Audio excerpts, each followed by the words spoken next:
Hi, this is Zoro Manhwa channel. For more updates videos, please like, comments, and subscribe to Zoro Manhwa channel.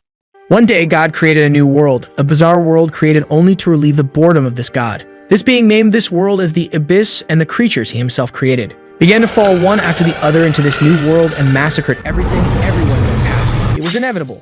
All humans had to find a crucial way to survive. However, the only possible way was to live and fight while seeing a sea of blood and corpses and a war between humans and beasts. You fight and survive, and thus you will receive a reward from the gods because these superior beings enjoy this. Nothing was as pleasurable as battles for them. Everyone had fun watching the suffering of humans fighting for their lives. On a battlefield, we see the bodies of several dragons and humans after a bloody battle where no one emerged victorious. A person is kneeling, spitting blood in front of a huge dragon with golden scales and an imposing posture. The person still breathing in his last moments of life is trampled by the enormous paw of the beast, making the poor lad agonize even more. The man with purple hair, while observing the creature, starts laughing euphorically for some unknown reason, despite all the pain he was suffering. Before departing in the last moments of his life, he starts insulting the dragon while the beast begins to create an energy ball in its mouth. The lad who was about to die thinks that if it's them, those people will probably succeed, especially if it's one in particular. Meanwhile, in another place, a woman with a golden magic circle in her hand is saying that at that moment, the last group of humans died.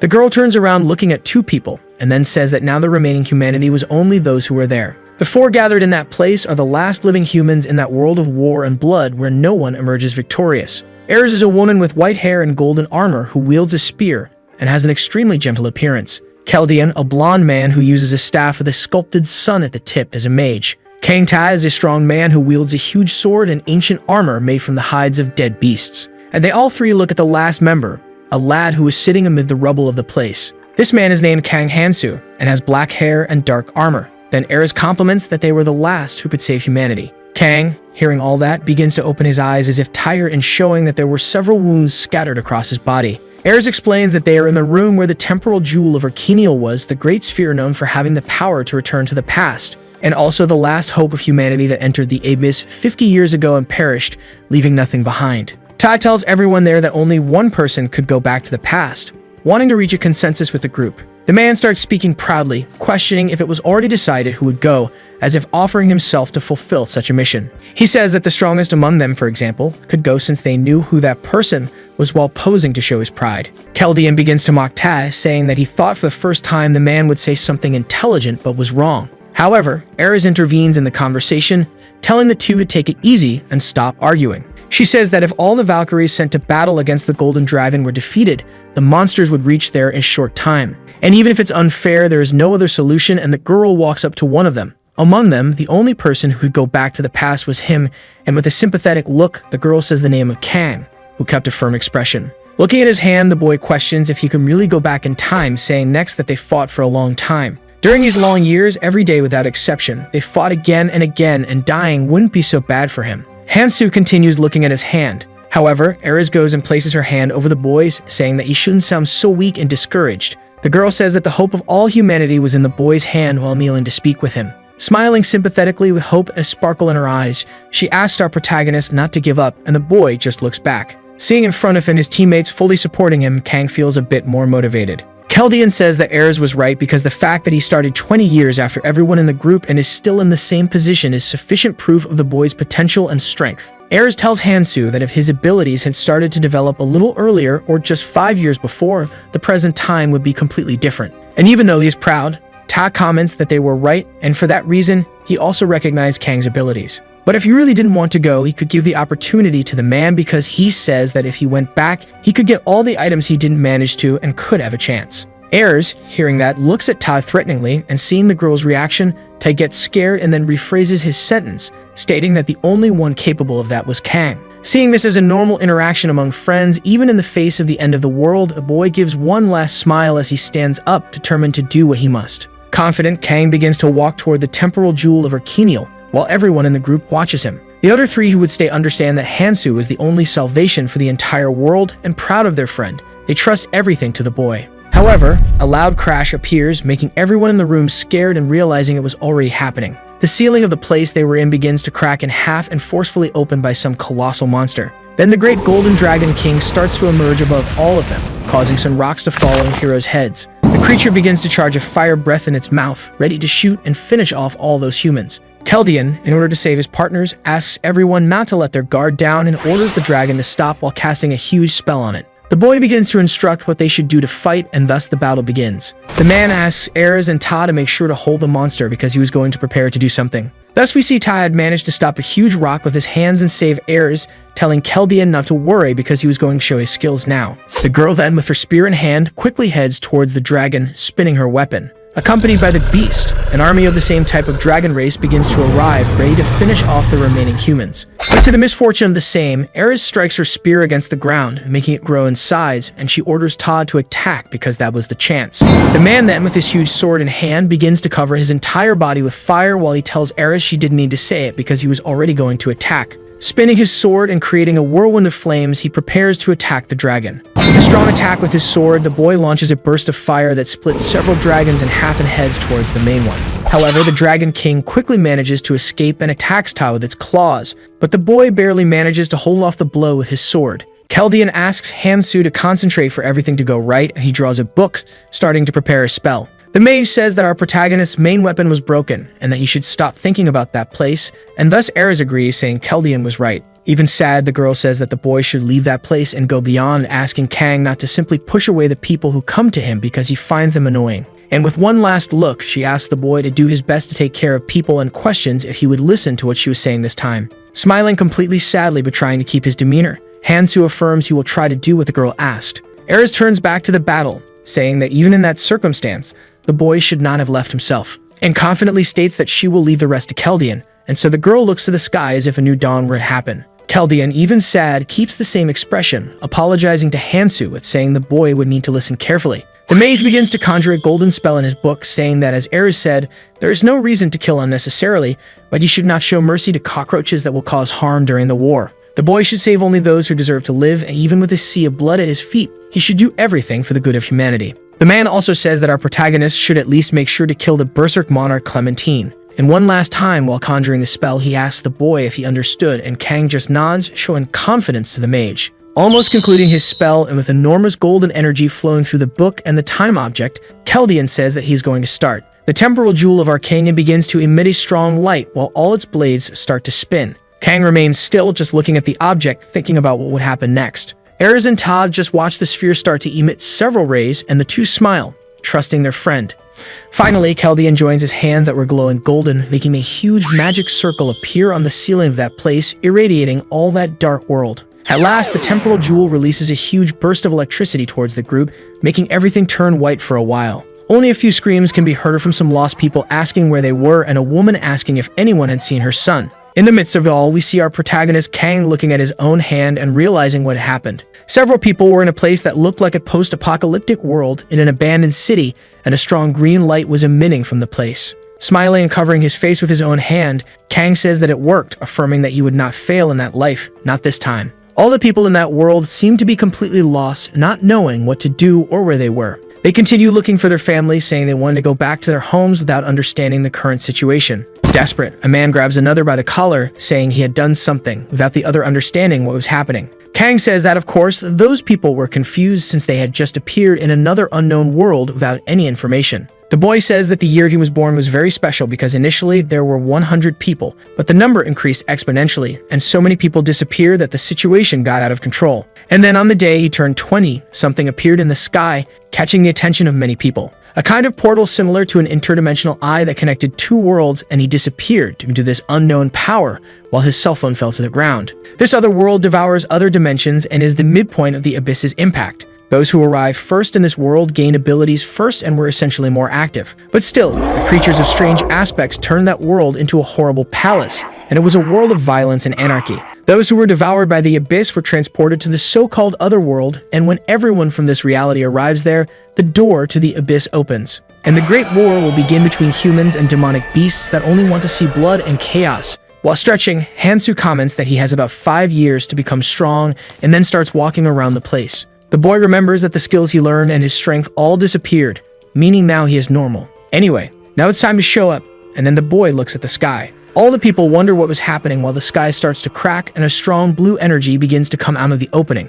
From the interdimensional crack, a small creature comes out, leaving everyone astonished, a being that looked like a bat with horns. The creature looked very cute and extremely friendly, and all the people pay attention to it. The monster reveals itself as an assistant fairy, who was there to help with quick procedures, leaving the humans in the place astonished. A bit embarrassed, the fairy asks everyone there to please listen to what she was about to say. Hearing this, Kang calls that creature Dan fake, saying that the quick procedures she talks about were not what they seemed, but rather involved telling everyone to fight and beat each other, causing chaos everywhere. The creature first welcomes everyone to the other worlds, saying that from now on, a surprising opportunity will be given to them. However, one of the people there was completely dissatisfied, saying he didn't care about any of that and just wanted to go home. Irritated, the demonic creature begins to reveal its true face and orders the human to listen to the explanation silently. Seeing this, the man immediately freezes, staying silent because he realized that the monster's tone changed quickly. The beast continues explaining that infinite freedom is given to everyone in that place. With a demonic face, she asks if the people there dreamed of a world where law, moral order, and ethics do not exist and everyone is free from rules, and it wasn't just that.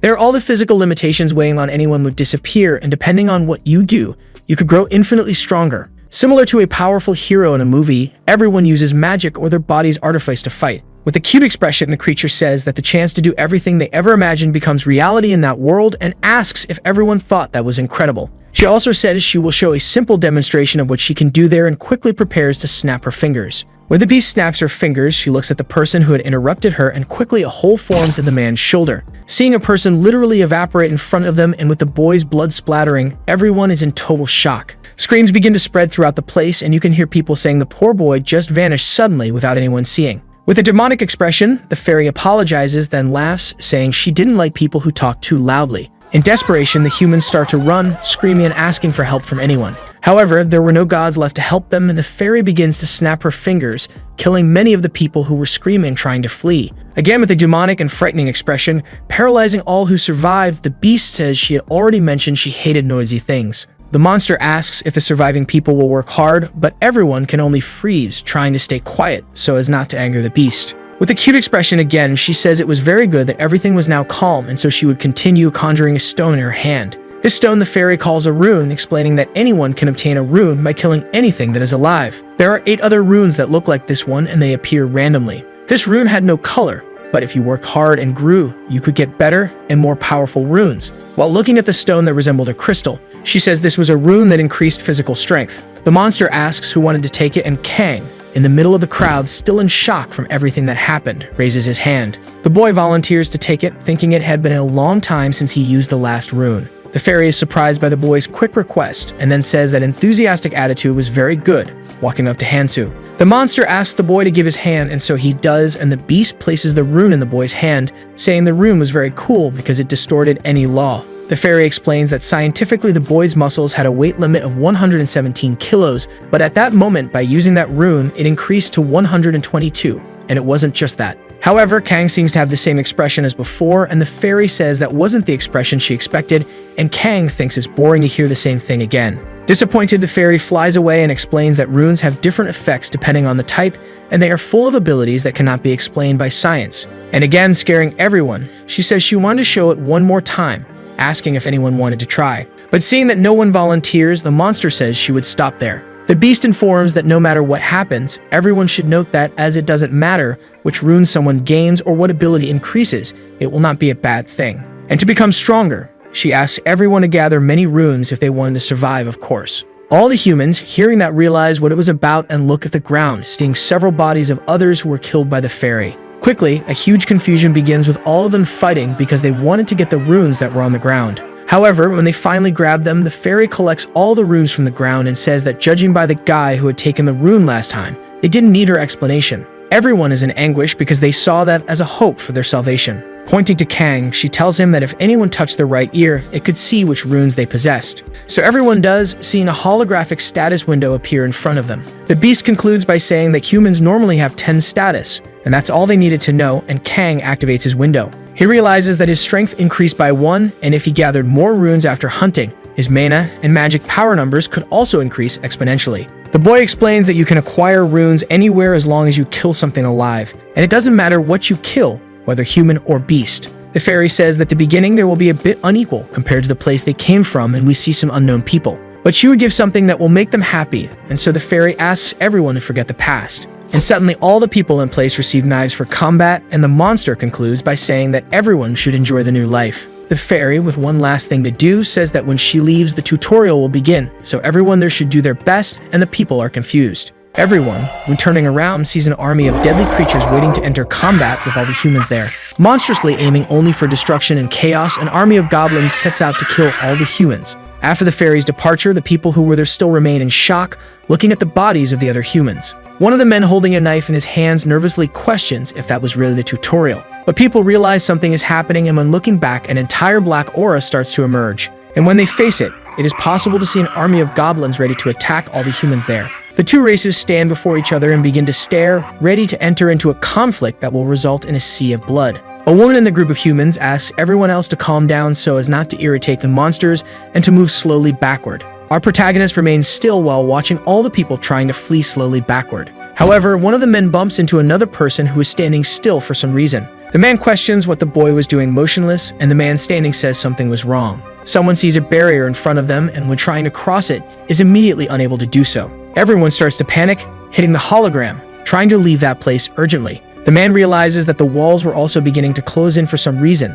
as if forcing them to fight. And when looking back, they see the army of goblins completely irritated and restless, wanting to fight. The creatures start roaring fiercely. Then one of those trying to flee stands to fight, cursing those creatures, saying he couldn't die there. Bolden looking to the side, and that man sees that one of the people there managed to pass through the wall. Seeing that scene, he becomes completely restless, questioning how that person managed to do that. But the boy cannot explain why he passed and says he just went through that side, and we see that the number 49 was written on the wall. Another boy who was also there sees the number and questions why it was there. Then the man who had previously been unable to pass manages to cross. They realize that the number on the wall decreased, and the people understand that it meant only 50 people could leave. Everyone there starts a civil war among themselves, trying to pass through the wall immediately to save themselves. Seeing that fight, Kang sighs, saying that all of it was pathetic because all 100 people there needed to unite and fight to have fewer casualties. He explains that when he first arrived there, approximately 40 people died to the goblins. Of all the people who couldn't pass through the wall, only 10 survived, but with a bloodthirsty look,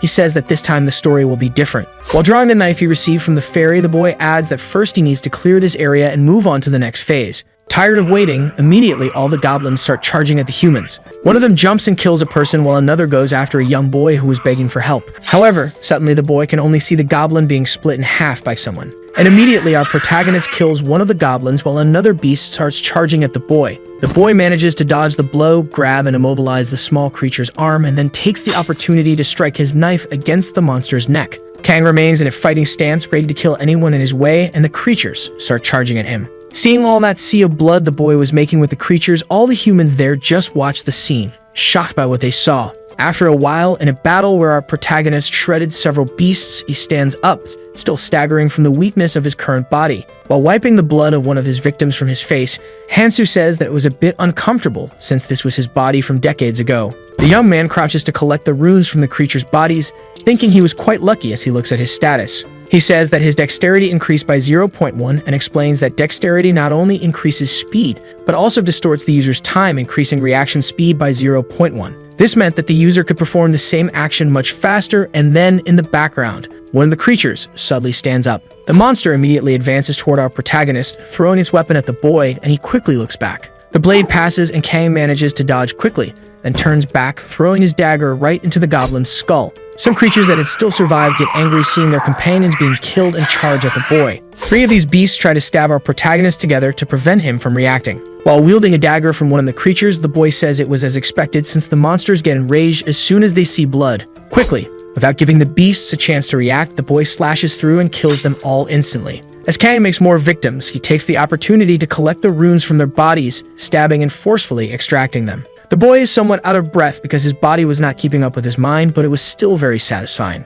The other people who were fighting to escape turned their attention to Hansu, realizing he was fighting alone. Inspired by that, they themselves, irritated with the situation, decide to help our protagonist, charging at the beasts immediately. The monsters also notice the humans' approach, so the two groups once again face each other, but now a battle will begin. While fighting and splitting a goblin in half, our protagonist thinks that usually there's no need to rush like this at the beginning. But there's no time to delay at that moment, so he defends with his dagger against an attack from one of the beasts, repelling it instantly. The boy says that in that place there were many transmigrants, and if you counted the whole world, there's an immeasurable amount. And the freshmen who come there for the next 3 months will be something, so it's possible to see one of the humans killing a goblin. Hansu adds that when people arrive there, they are protected in the tutorial area. But after the 3-month period when you are protected, everyone will be thrown into a fight with the 2nd and 3rd year freshmen in a cruel, cold, and bloody battle. Kang continues fighting and concludes his thought, stating that whatever your opinion, it was a unique opportunity. Once again, he slashes a goblin in half, picking up a rune stone to strengthen himself.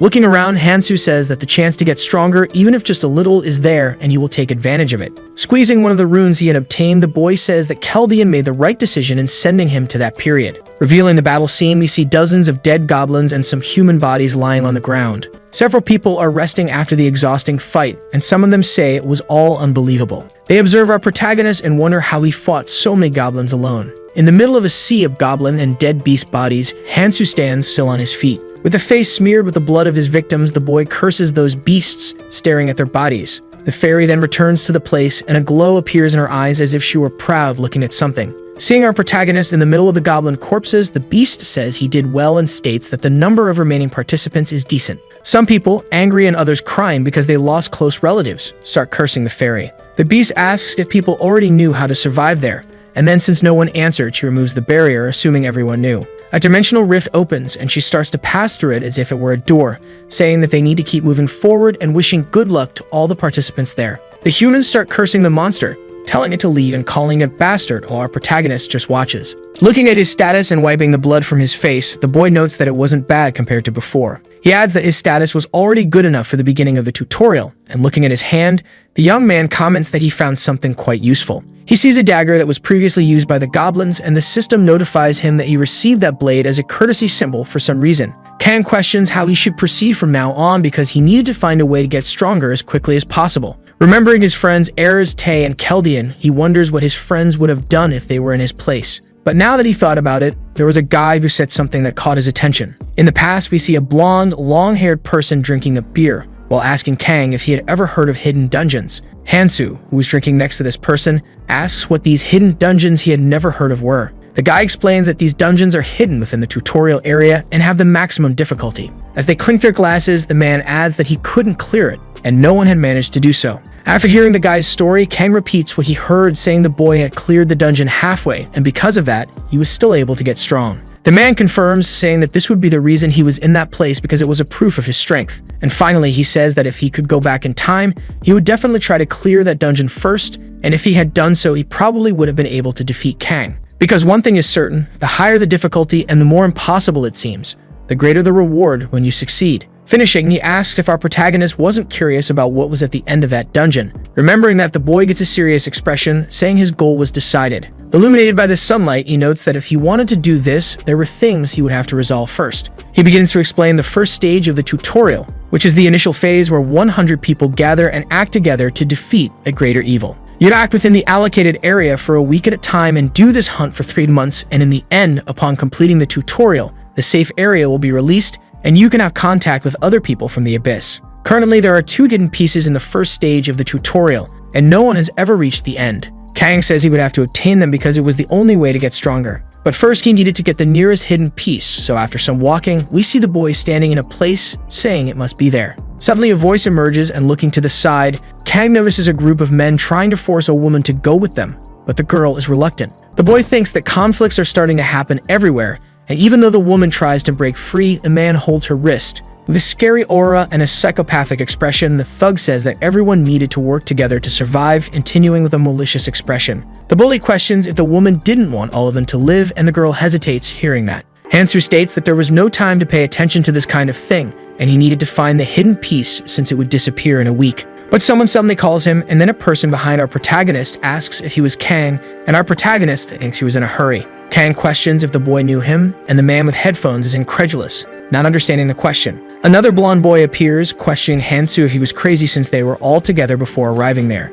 Hearing that, Kang still has an expression of not understanding while asking how that boy knew his name, but something comes to his mind. Looking at them, the boy realizes that those are his college friends, and the blonde boy continues to find his friend's attitude strange. Hansu thinks that they all came on a trip together, and since everyone in the group died, he had forgotten about their existence. The The woman who was being intimidated quickly frees her wrist from the man's hand, ordering the bully to let go of her because they were going with Kang. Our protagonist looks at the girl, recognizing her as Yumi. The girl walks up to the boy, and Kang thinks that based on her appearance, the young woman will definitely cause trouble. Mi starts talking to Hansu, questioning where he had been, and the bully who was intimidating the girl asks if that boy was looking down on them. Looking at Kang, they call the boy a bastard, wishing for his immediate death. Swallowing hard, the criminal realizes that this was the man who took care of the group of goblins earlier. However, he thinks that if the whole group attacks Kang now while the boy is tired, there will be an opportunity, so some men prepare for the fight. The bully steps forward, drawing the attention of the group of friends walking with our protagonist. He tells Mai that she should listen to people before leaving like that and questions who Kang is because the young man seemed quite injured and unable to defend himself. With a scary aura again, the man orders the girl to go to him while speaking politely, saying that if she doesn't go to the group, they will come to her. All of Mi's college friends get irritated, but Kang maintains a neutral expression, thinking that this type of person always exists no matter the place. The boy sighs, starting to walk toward the bully, and Kang tells the man that he was too excited just because it was his first fight in that place. Not even knowing who his opponent was, believing in the illusion that he could defeat that person. Hansu quickly appears in front of the thug with a murderous expression, asking if he understood what the boy was trying to say. After a while, the man realizes what had happened, looking at the boy and cursing him mentally. Kang draws his blade and asks if the thug had anything to say, but he remains silent. Another person appears, a man dressed in a suit with thinning hair, and says they were not bad people, and the boy who was intimidating the girl calls him boss. The so-called boss asks if Kang wanted to go with them because looking at the situation, there were many problems ahead, and it would be better if they faced them together, and the boy, looking into his eyes, recognizes him staring at the boy angrily. Our protagonist thinks that man had already perfectly adapted to that place, no longer having a reason to hide his true nature and running like a wild hyena. In the end, that so-called boss would become an outlaw. Hansu, wielding his dagger, questions in his thoughts if he should take care of him now since this is a golden opportunity. The boy remembers what Erz said about there being no reason to kill unnecessarily but not to show mercy to the cockroaches that would bring harm during the war. He remembers the girl telling Kang not to push people away so much and to do his best to take care of them, smiling afterward. With a serious expression and head down, remembering his happy moments, the boy says that Erz was saving many lives. The boy thinks that it wasn't, as if he had time to take care of everyone in that group now, and besides, this type of person would self-destruct just by being left alone. Ignoring the proposal, the boy tells the boss and his group to leave, and then one of the subordinates gets angry at that attitude. The thug boss tells the man to let it go, but the boy gets irritated, saying he couldn't. And the boss adds, telling Sumno that that brat wasn't important, and they needed to focus on another goal. He concludes by saying that the most important goal was to establish order in that place, because it was a strange world with weird monsters and there was still a damned fairy, but there were things there that he liked more than usual. Explaining that in this world the strong rulers were gone, stating afterward that they should take advantage of this chance. Then the so-called boss tells Sumno that they were leaving and the man promptly agrees, and so the whole group of criminals sets off on their journey. Kang's blonde friend questions how humans are scarier than goblins. Turning his attention back to our protagonist, the young man thinks that anyway, he already knew the boy was a strange and a bit weird guy. However, he questions if he was always like this, and Hansu continues looking ahead, aiming at the goals he must achieve. The blonde boy thinks that Kang was a damned orphan who always sat in a corner distracted, so he didn't think much about the boy. However, the boy goes to question Kang because he acted as if he didn't know them. But trying to come up with an excuse, Kang spends some time silent and then, with the worst answer he could give, says it was memory loss. The blonde boy questions why his friend was talking like that because he was acting old, and then Mi starts laughing at the situation. Looking at the girl, seeing her beautiful smile and all her radiant beauty, Kang says it's a shame because the girl could have a comfortable life. But their beauty is a double-edged sword. If used well, it can become a powerful weapon. The group of college friends sets off on a journey following Kang beginning to walk through that destroyed world. One of Hansu's friends, a girl, says that they had all been walking for a while without saying a single word and asks if they had a destination. Mei asks Kang where they were going now, and the boy replies that they will all understand when they get there. The girl who had mentioned they hadn't said anything before realizes what place it was. Hansu then moves to the front of the group, stating that this was their first destination. The boy observes the place, explaining that this was the subway station where the hidden piece is located. Everyone realizes where they are, and looking at a moss-covered but still readable sign, they confirm that it was Gangnam Station. The group of friends observes the entire station they knew, now completely destroyed.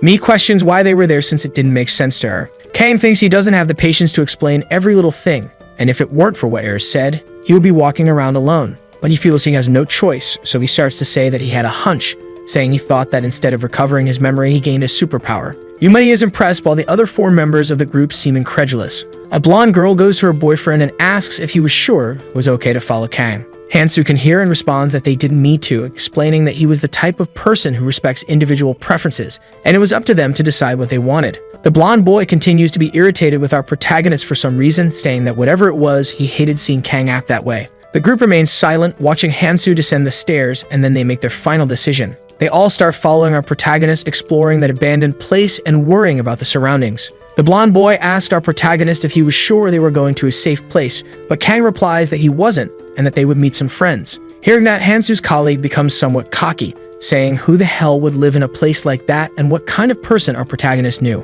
Reaching near the end of the staircase, for some reason, Kang asks everyone to wait and the group stops walking. Kang notices something, drawing his dagger immediately, and everyone asks what was happening. Hansu asks his friend Taesung to dodge something, and the blonde boy, looking back, sees the protagonist striking with his dagger. The man is scared, thinking the attack is against him, putting his hands up to try to defend himself. Taesung asks what it was, and upon realizing it, he sees that near his private parts, Kang was slicing a yellow-skinned, green-blooded larva. Hansu explains that this was a dungeon modeled after Gangnam Station, and these are the green worms that writhe after feeling vibrations from the ground. While looking at the rune that came out of the monster, he informs them that these creatures hate sunlight, so they usually come out of the ground to attack. Picking up the rune, the boy adds that if you get bitten by the awkward mouth of this worm, your flesh could be easily torn off, so everyone in the group should be careful because if they get bitten, they will faint and die before being able to do anything. Everyone in the group is completely scared and incredulous at that, becoming extremely frightened. The boy comments that he will show a simple way to deal with them, then starts stabbing one of the small worms with his dagger. After a while, everyone in the group is easily eliminating those little monsters, becoming impressed. Kang is observing 4 people in the group, stating that they are useful, but looking back, he sees the boy wearing headphones completely clumsy and lost.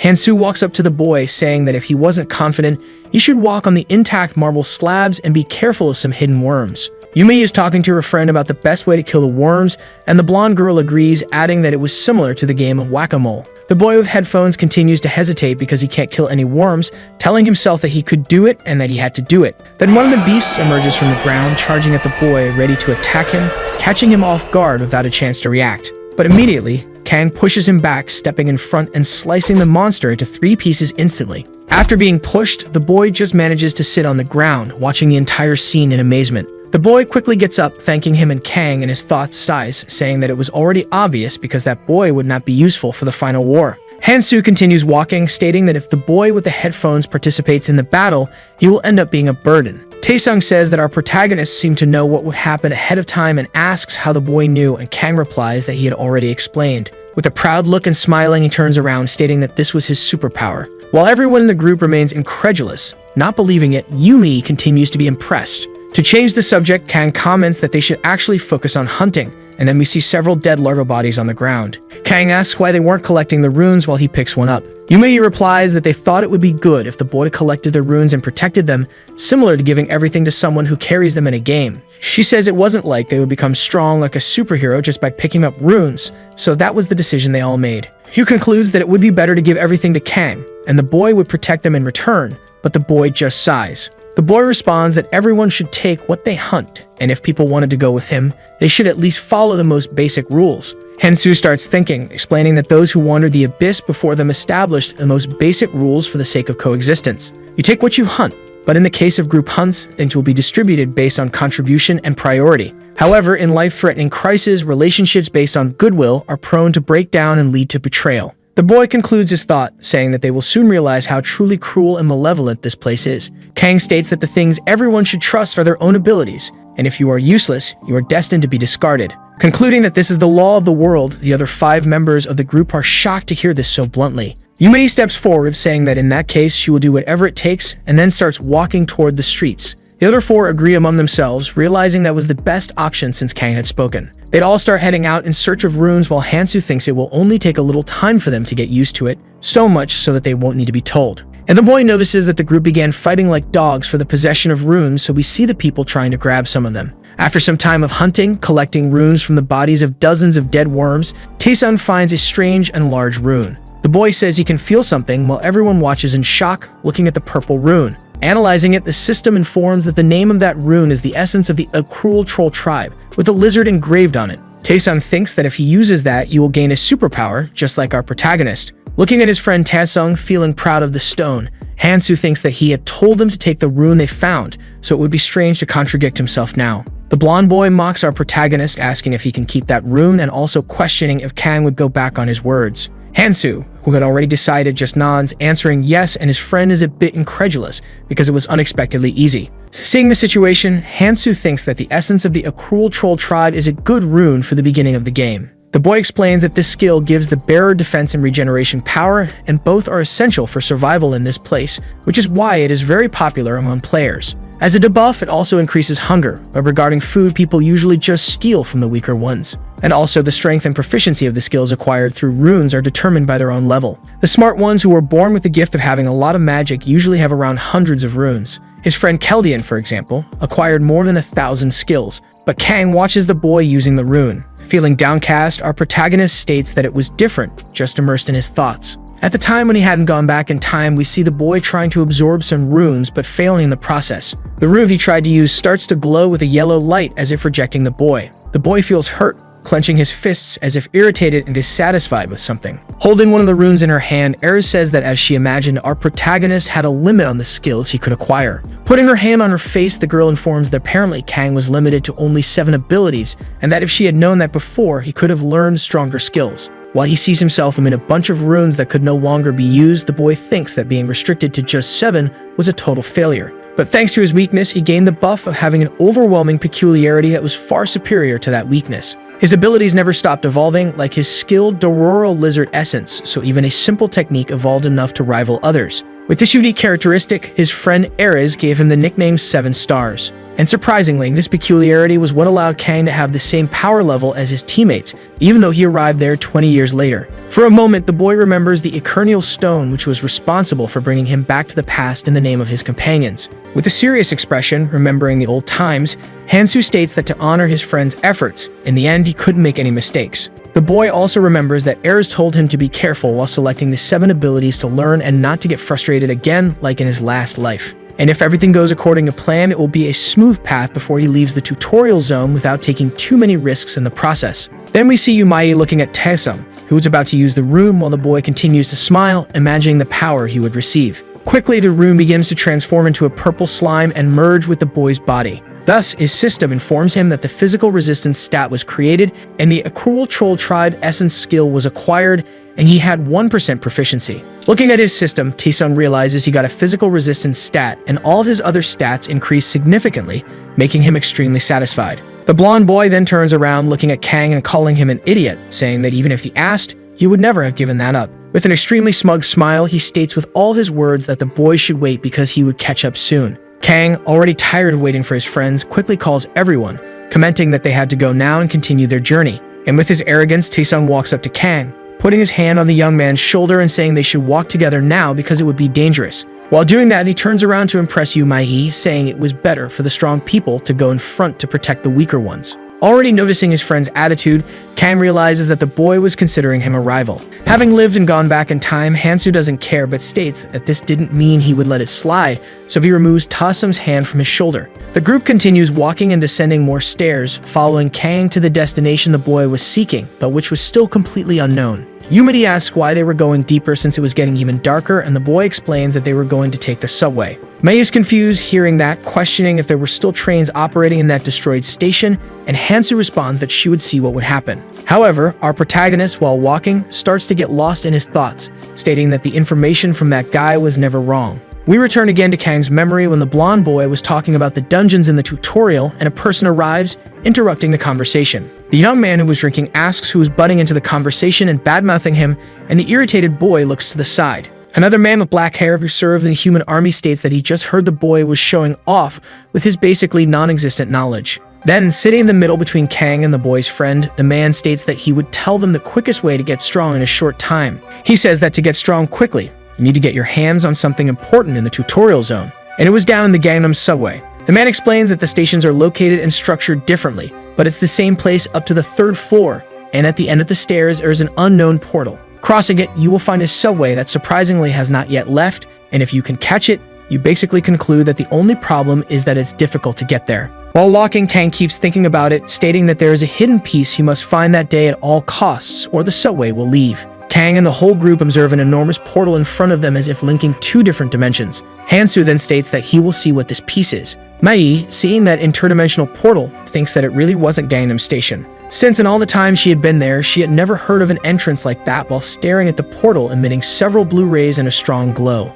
Worried about the situation, Yu asks if our protagonist is really going to enter and wonders how the boy knew what was inside. He explains that he was just going by his instincts and, as he had said before, anyone who wants to turn back is free to leave at any time. With his new abilities and still with his ego inflated, Taesung promptly states that he would go at all costs. Mai then quickly responds that she will also enter the portal, and Kang, looking at her, thinks that the girls seem to be getting impatient. Since Mi is intelligent, she probably understood well the situation that someone like her is at greater risk, remembering the group of thugs who intimidated her. Looking at the girl full of hope, Hansu thinks that she will have to get stronger somehow, even if it means getting cut on the face. However, the blonde girl and her boyfriend decide to stay there as they will continue hunting the worms that remain in the subway, and Sangjin says he will go too. Even scared, trying to keep a firm expression, the boy states that he will also enter the portal. Taesung starts mocking the boy, questioning why he wanted to go there since he was scared to death to kill some disgusting insects. Irritated, Choi retorts, shouting that it was none of the bully's business and that he shouldn't interfere.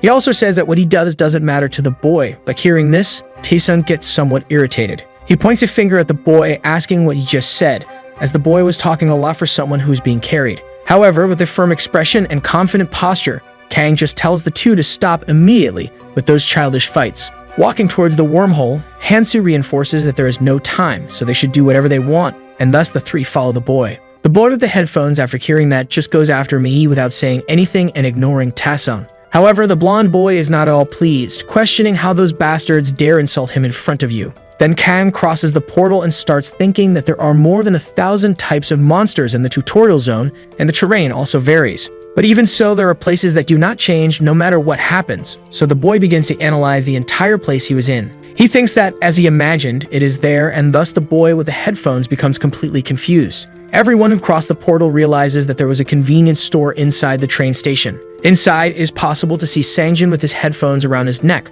while he rummages through the place looking for something that interests him. Kang is passing through the entire place and says that the same boy who mentioned this place also said there was a convenience store on the second floor of the subway. Taesung, who was analyzing a knife sold there, questions if they should take all the types of weapons they have there. Our protagonist still continues exploring the place for something he doesn't tell us about. Hansu also thinks that the boy said that place is more like a supermarket than a convenience store, but it really has everything necessary. Kang goes to a shelf, picking up a pot and placing it over a fire, and Mi asks why he is doing that. With a bag of unknown things in his hand, he explains that he is just cooking. Seeing that, Mi recognizes what it is and watches the boy pouring a green slime into the pot, explaining that it is worm blood.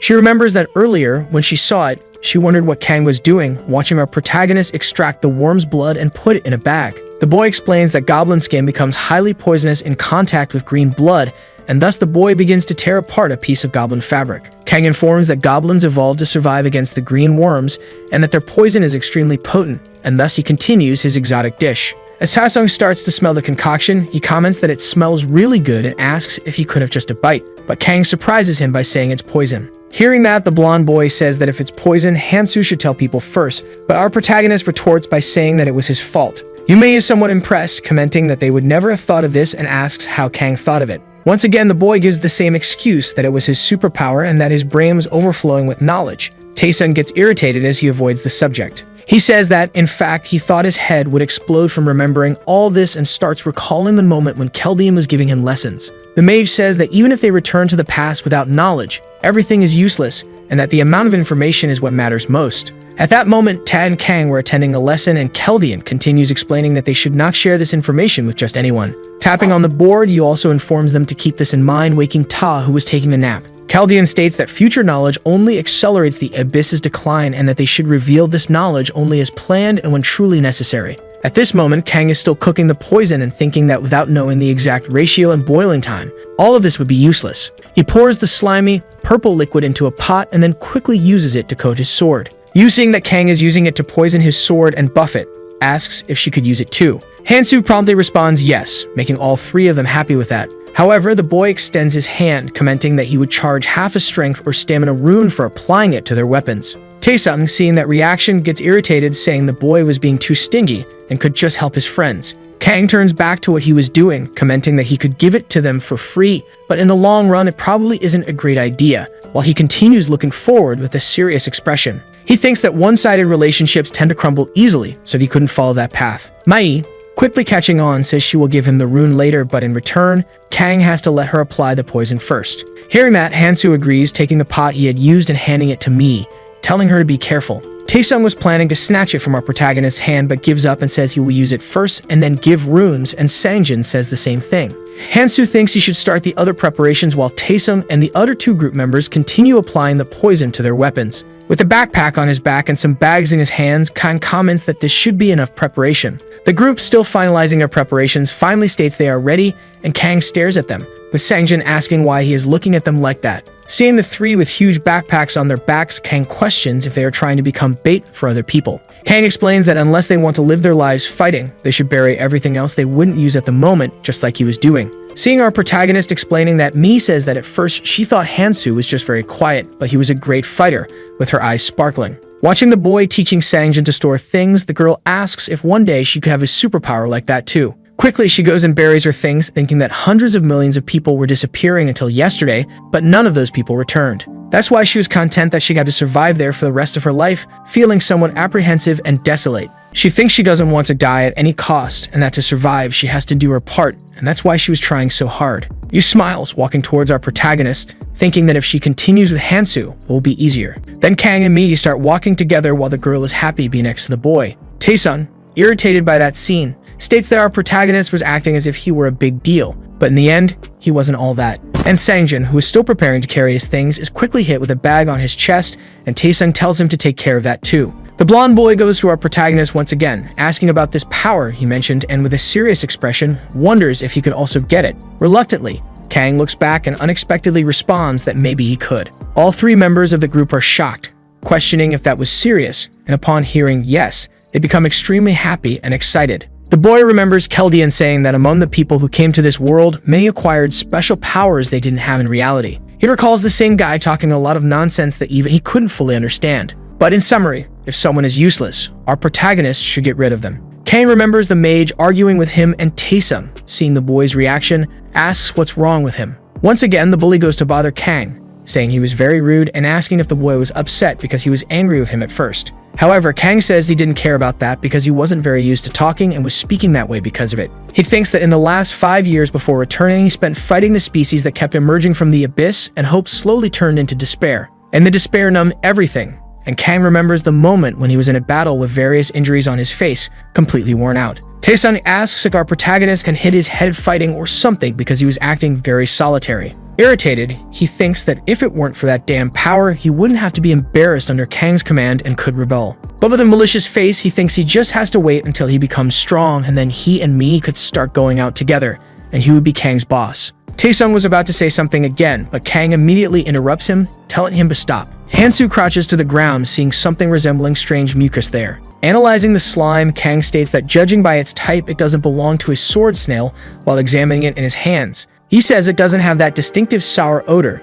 and doesn't see any half-dried guts, so it's also not from a zombie, leaving only one possibility. Kang begins to imagine that it is from a land siren, and in his mind comes the image of a humanoid with a grotesque tail, feminine hair, and a demonic face. The boy still feels a bit uneasy, analyzing more slime traces while continuing to walk with his friends. In a place with even more slime, he says that without a doubt, those are the traces of a land siren that must be nearby. They are not fast, but possess a paralyzing venom that makes it easy for them to tear off limbs, and Kang imagines the terrifying sight these monsters cause. However, the boy smiles slightly, thinking he has a foolproof plan to defeat the monsters. Taesung gets irritated, seeing this, and asks his friend to stop acting like a know-it-all. But Kang ignores the boy's tantrums and asks everyone to follow him because they will be surprised when they see something. The three in the group are confused by the boy's words, but after that, we see some alcohol bottles with a handkerchief stuffed into the neck of the bottle. Kang explains that they didn't have gasoline, which would be more effective, but that should suffice as he continues making one last Molotov cocktail. After finishing it, Mi comments that it's a homemade bomb and asks if the things they used to make it came from the convenience store they were in.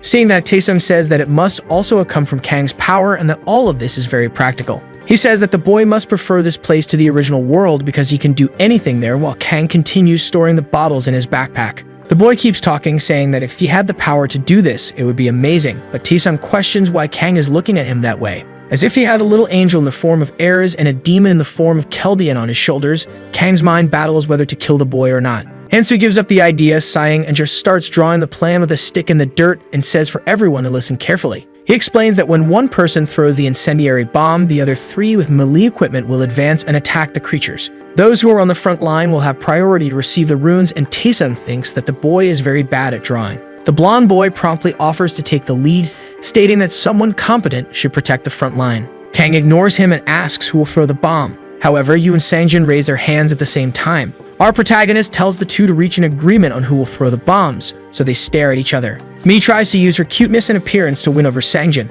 who says that arguing with her feels a bit strange. She continues trying to convince the boy, acting charming, but seeing this, Kang just decides that the two could take turns. After a while, we see Sangjin immersed in his thoughts, holding the Molotov in his hands and wondering where they were going. The boy thinks that he can't say he wants to quit at this point because he came along not wanting to be left behind, but he questions if the rest of the group is okay with this. He watches Mi from behind for some reason, remaining silent and apprehensive about something. Observing the girl, we see that she is trembling with fear, reluctant about everything that is happening but unable to say anything. Even hesitating, Sangjin stays silent with something stuck in his throat. But interrupting the boy's thoughts and surprising Yu, Kang tells everyone to stay alert because the sirens are coming. In the distance as they walk, a strong, frightening aura begins to emanate and several terrifying grunts can be heard. Kang prepares to fight and orders his friend to throw a bottle immediately in the direction of the noises, and the girl starts rummaging through her backpack. Mai, though reluctant, thinks that she won't falter and with a lighter in her hand, starts to light the tip of the bottle's cloth. With the cloth now on fire, the girl asserts that she can do this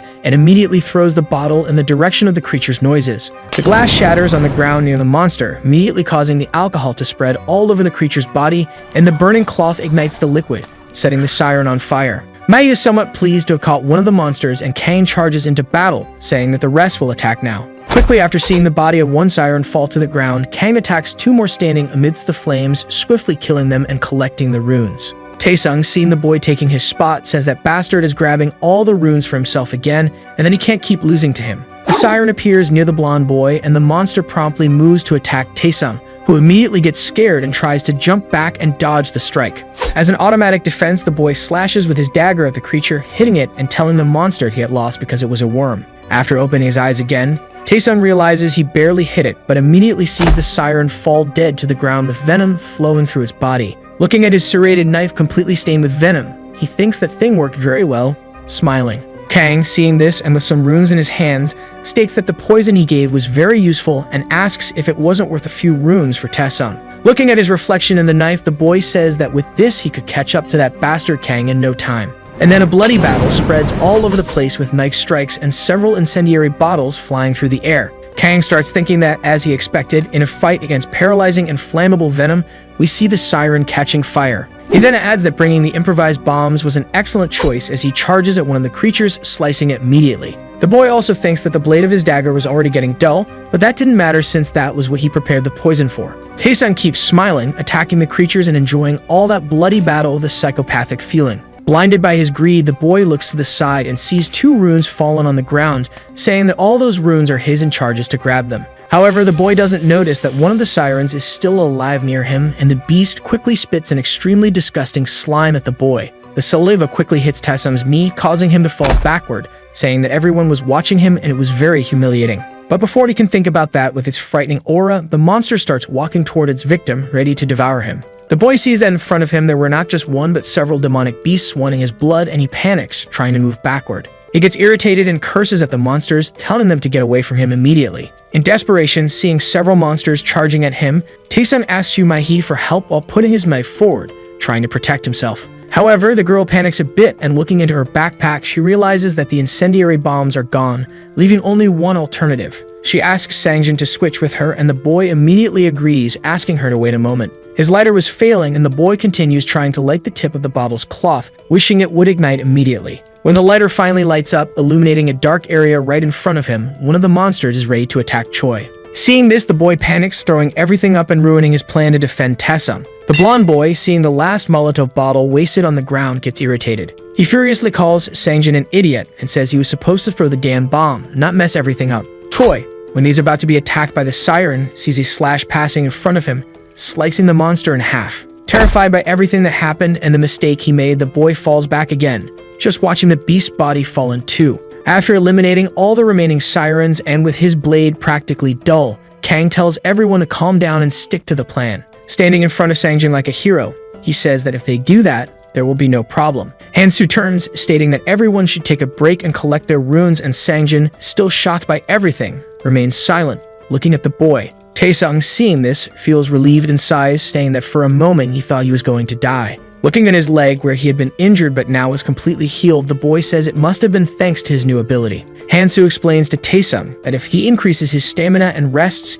he will recover faster, and orders everyone to collect their runes. Kang had already separated the amount everyone was going to receive, and Taesung, seeing this, gets irritated, saying that calculated bastard was too strict in dividing. But looking to the side, the blonde boy sees the runes that Sangjin is collecting and thinks of something. He imagines that if he takes those runes from the boy, it would be better, and then starts walking toward his friend with a frightening aura. Taesung calls the boy by his name, saying that it is a tradition of the Choi family to have no conscience or thoughts, and Sangjin, hearing that, gets irritated. But before the boy can respond, Taesung quickly grabs him by the neck, preventing him from breathing. With a frightening expression, he lifts Choi while starting to get closer to the young man's face. Smiling, the bully tightens his grip on Sangjin's neck while calling out his name. Trying to react, the boy places his hand on the blonde's arm, but he has no strength. With a manic look, Taesung tells Sangjin that he can't even throw a bomb bottle, saying he almost died because of it. Panicking, the boy starts talking and tries to explain himself. In the background, Yumi catches the blonde's attention, questioning what he's doing and ordering him to let the boy go quickly. Dropping him to the ground, he calls him a bastard and lucky. Walking towards Sangjin, the blonde tells him to pay attention and stop being so clueless. Pulling his hair, making a scary face, he says that in the past, Sangjin knew his place and now he just needs to follow others forever without messing up. After scolding him, he goes to grab the boy's rune, but the protagonist quickly throws a dagger on the ground. Startled, Taesung asks what's going on. Without mincing words, Hansu says those runes don't belong to him. Trying to argue, the bully explains that giving those runes to Sangjin is the same as throwing them in the trash because he doesn't do anything. Starting to get irritated, he says they would be better off without the boy and asks if he's wrong to think that way. Responding, Hansu explains that the distribution should be fair and that he shouldn't mess with anyone's livelihood in the first place. Letting it go, the blonde says it's nonsense and warns him not to regret it later. Going to talk to the boy on the ground, he tells him it's better to take care of his own part. Listening to the advice, the boy goes to retrieve his rune. A bit nervous, the girl calls out to the protagonist and asks if he isn't upset because of the group. Worried, she says that with the way things are, she imagined witnessing arguments like that must be bad for him. However, Kang says that for him, everything is fine and he won't complain about something she's not good at. After hearing this reassuring answer, Yumi asks if that means he's staying with the group until the end, explaining that when she looks at him, it feels like he could leave at any moment. But the leader says it's up to them to follow him, because they are doing very well, so they don't need to worry about that. Continuing on the path, Kang goes to the mermaids and sees that they drop stamina and strength runes. Grabbing one of the runes, he thinks that both strength and stamina are important at the moment and that they are also necessary. His strength is at 25, stamina at 24, dexterity at 14, and senses at 15. Suddenly, someone appears in front of him. Expressing great joy, he notes that his combined strength and stamina stats exceed 50. The system notifies that this is the first achievement accomplished by anyone, and the Horned Demon congratulates him. Surprised, the boy smiles and thinks he's caught the guide's attention. Then the little demon asks if he's the traveler who raised his hand last time and says that it seems his judgment was correct. Getting closer, he says they always love those who make an effort. Landing on his head, he explains that he'd like to give a small gift to the most active traveler.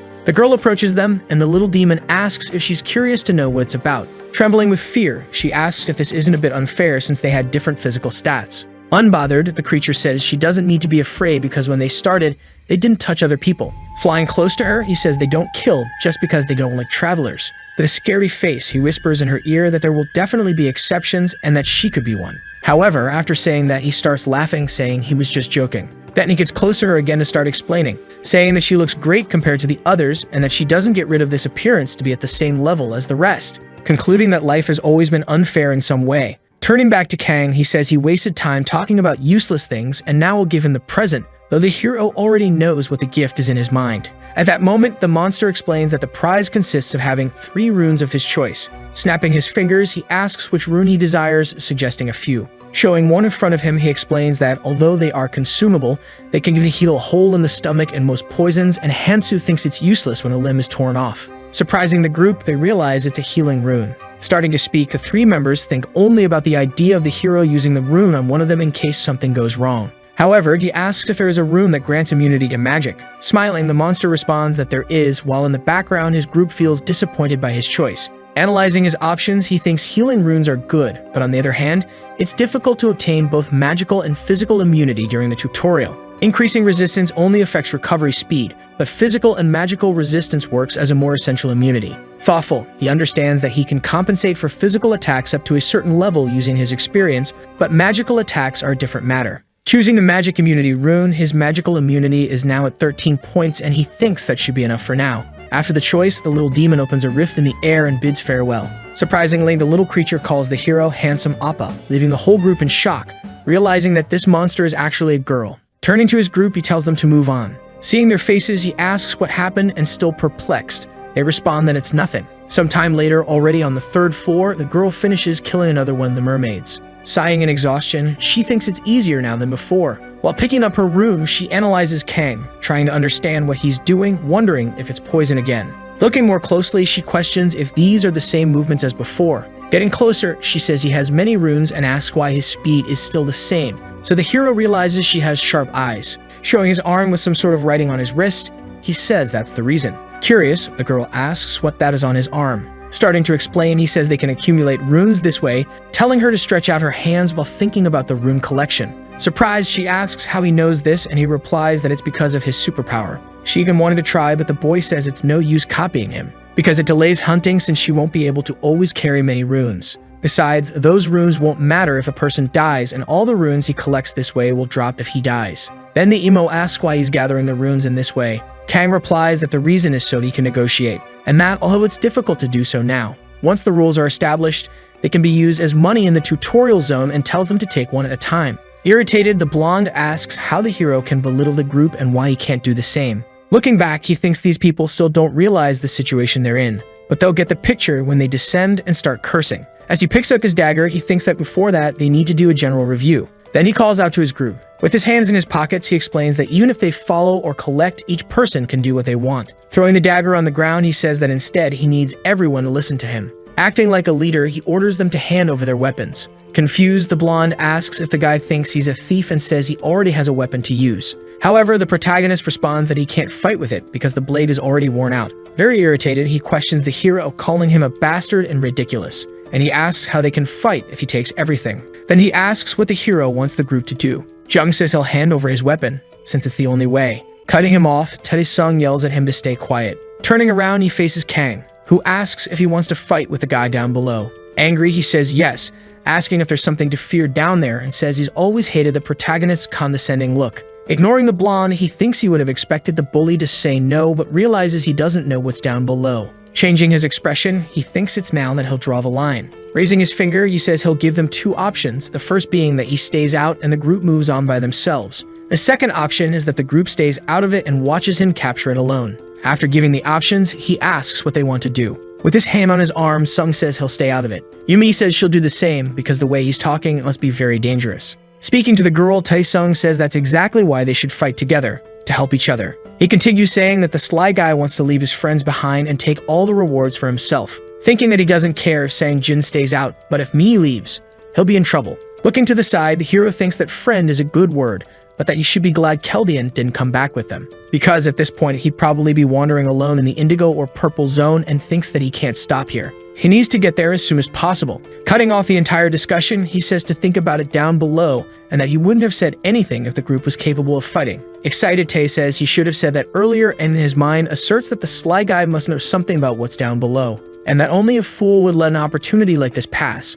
Sometime later, the three are running for their lives. The girl says she warned them it would be dangerous, and the blonde says whatever, he doesn't care anymore. Going back a little in time, they had just descended to the next floor. The group sees a giant snake, which is actually a monster from a completely different dimension. The three flee, and looking back, Ta can't believe the sly guy is going to fight alone, thinking he's crazy. Kang is facing the snake. Both are standing face to face. It's enormous and preparing its attack.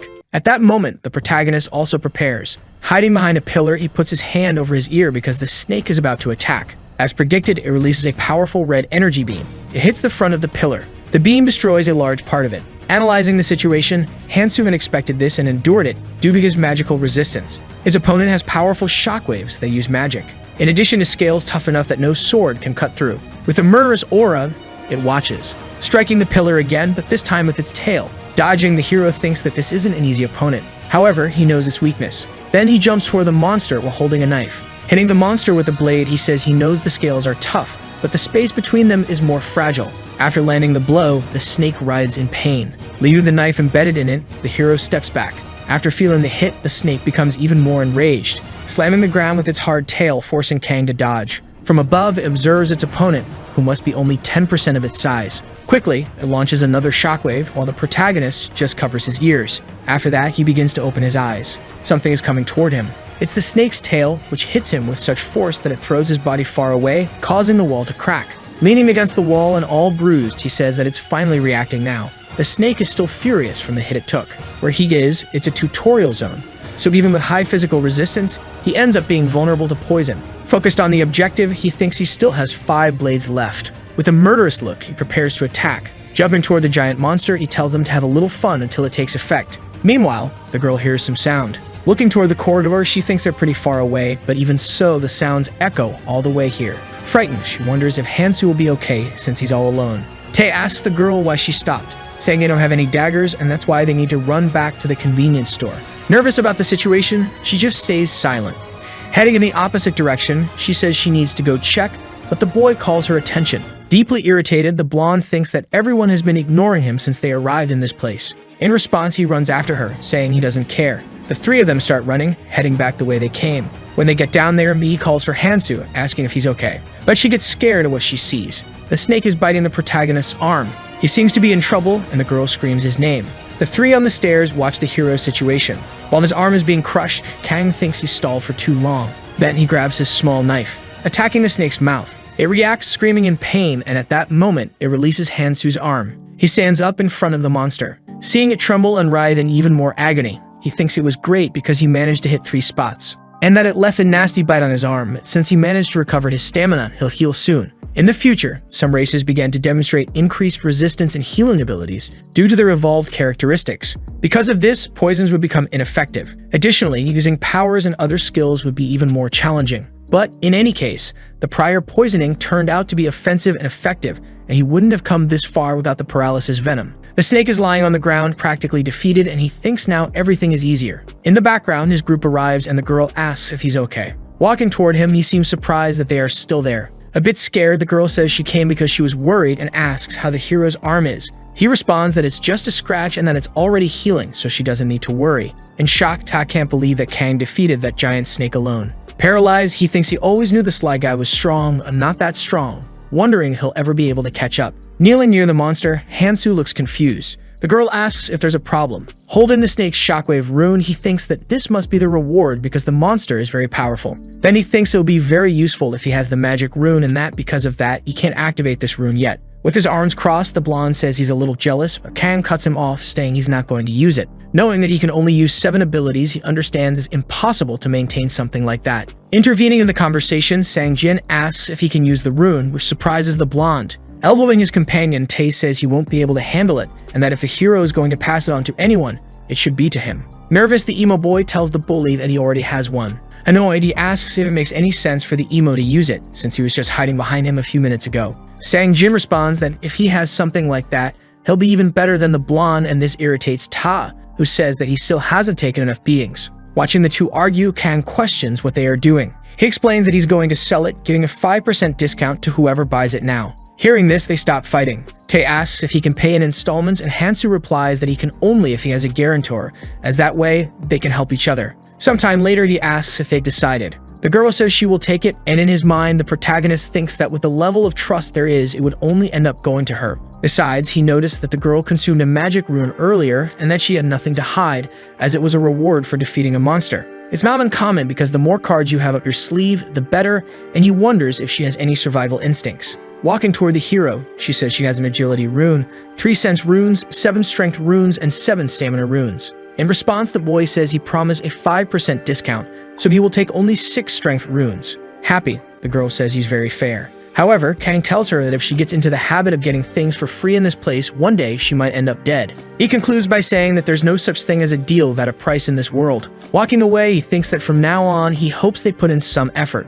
Walking near some crystals, he remembers that when there's a scaled snake, it means there's deuterium nearby. Seeing one of them, he says he's been lucky. Then he breaks off a piece of deuterium. From a distance, they think the hero is using his superpower again. The emo wonders if it's actually a hole puncher and a needle, while the girl thinks that despite its metallic appearance, it seems soft. Quickly, the protagonist steps away, piercing the snake's scales once again. Amazed, the two wonder what he plans to create this time, and in the background, Tae asks what they're doing. With the parts of the snake on the ground, someone in the group says it doesn't look very good. Tae asks if he's going to make poison again, and Kang explains that he's not. It's going to be something different, because although snake scales are very strong, they're not strong enough to be used as a weapon. So they need to be creative. This is the 11th tutorial out of 134 combinations of weapons that can be made using monsters and other things. The needle has a limited area of effect, so secondary damage like bleeding is harder to inflict. However, it helps you to identify the weaknesses of your enemies with more precision. And if you have enough confidence in your abilities to hit the exact point with the needle,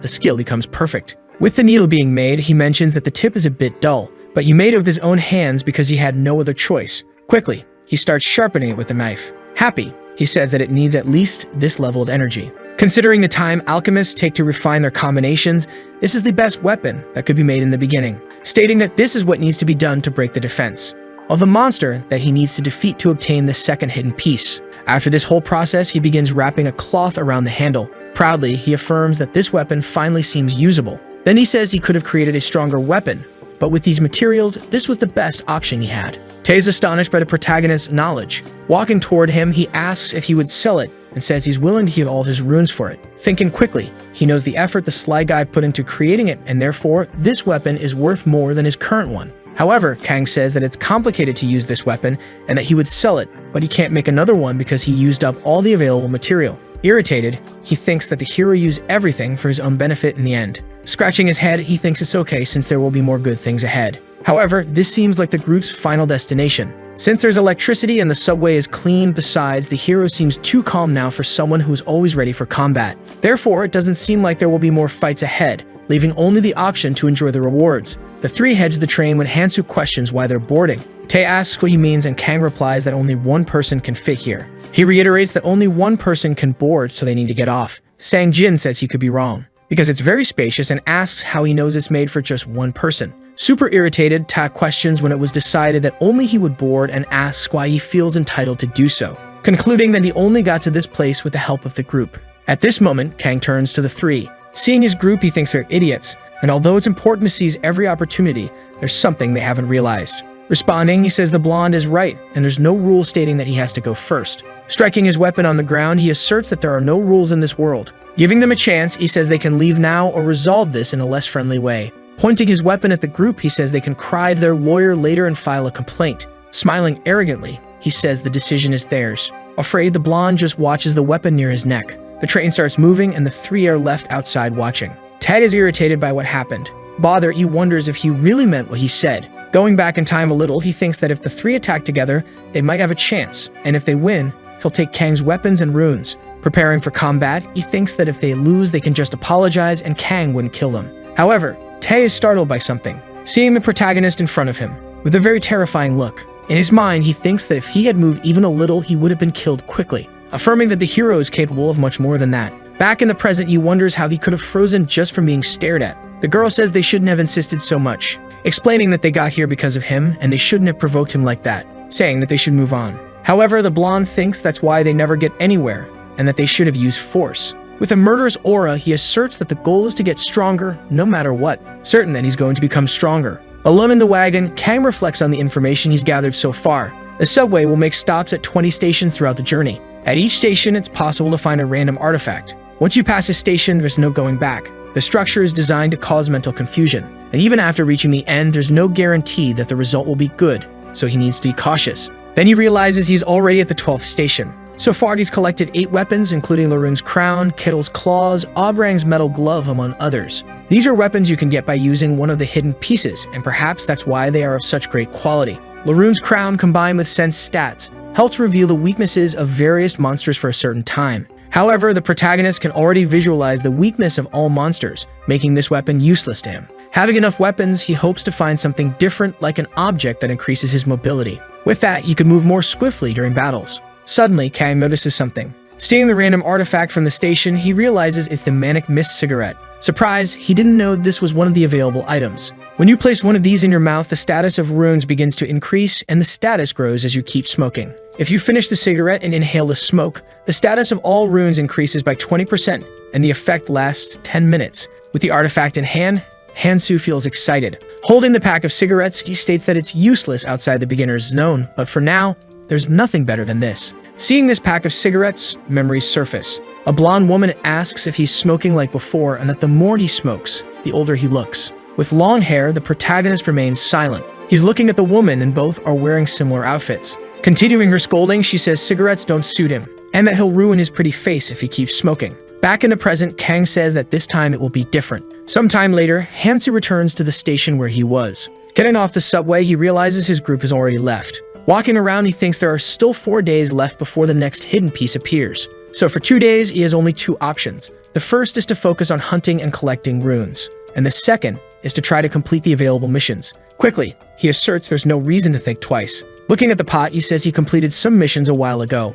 but he doesn't know what items he'll get and that he needs to focus on the missions with the best rewards. Among the remaining missions, one has a good reward and a quick completion time. The reward is a sage's stone with a clumsy wizard as a follower. Its completion increases all stats by 10 and heals wounds that could be fatal. He concludes that this reward is impressive and extremely rare both during and after the tutorial. Then he remembers the origin of this crazy mission. Anvi Arin is a member of the Death Squad who was dragged to this place as a volunteer in a prison. From what he's heard, the people she trusted the most were always with her. However, as soon as it all started, she was betrayed and her fury awakened her powers. For 7 days, she mercilessly killed everyone in the place.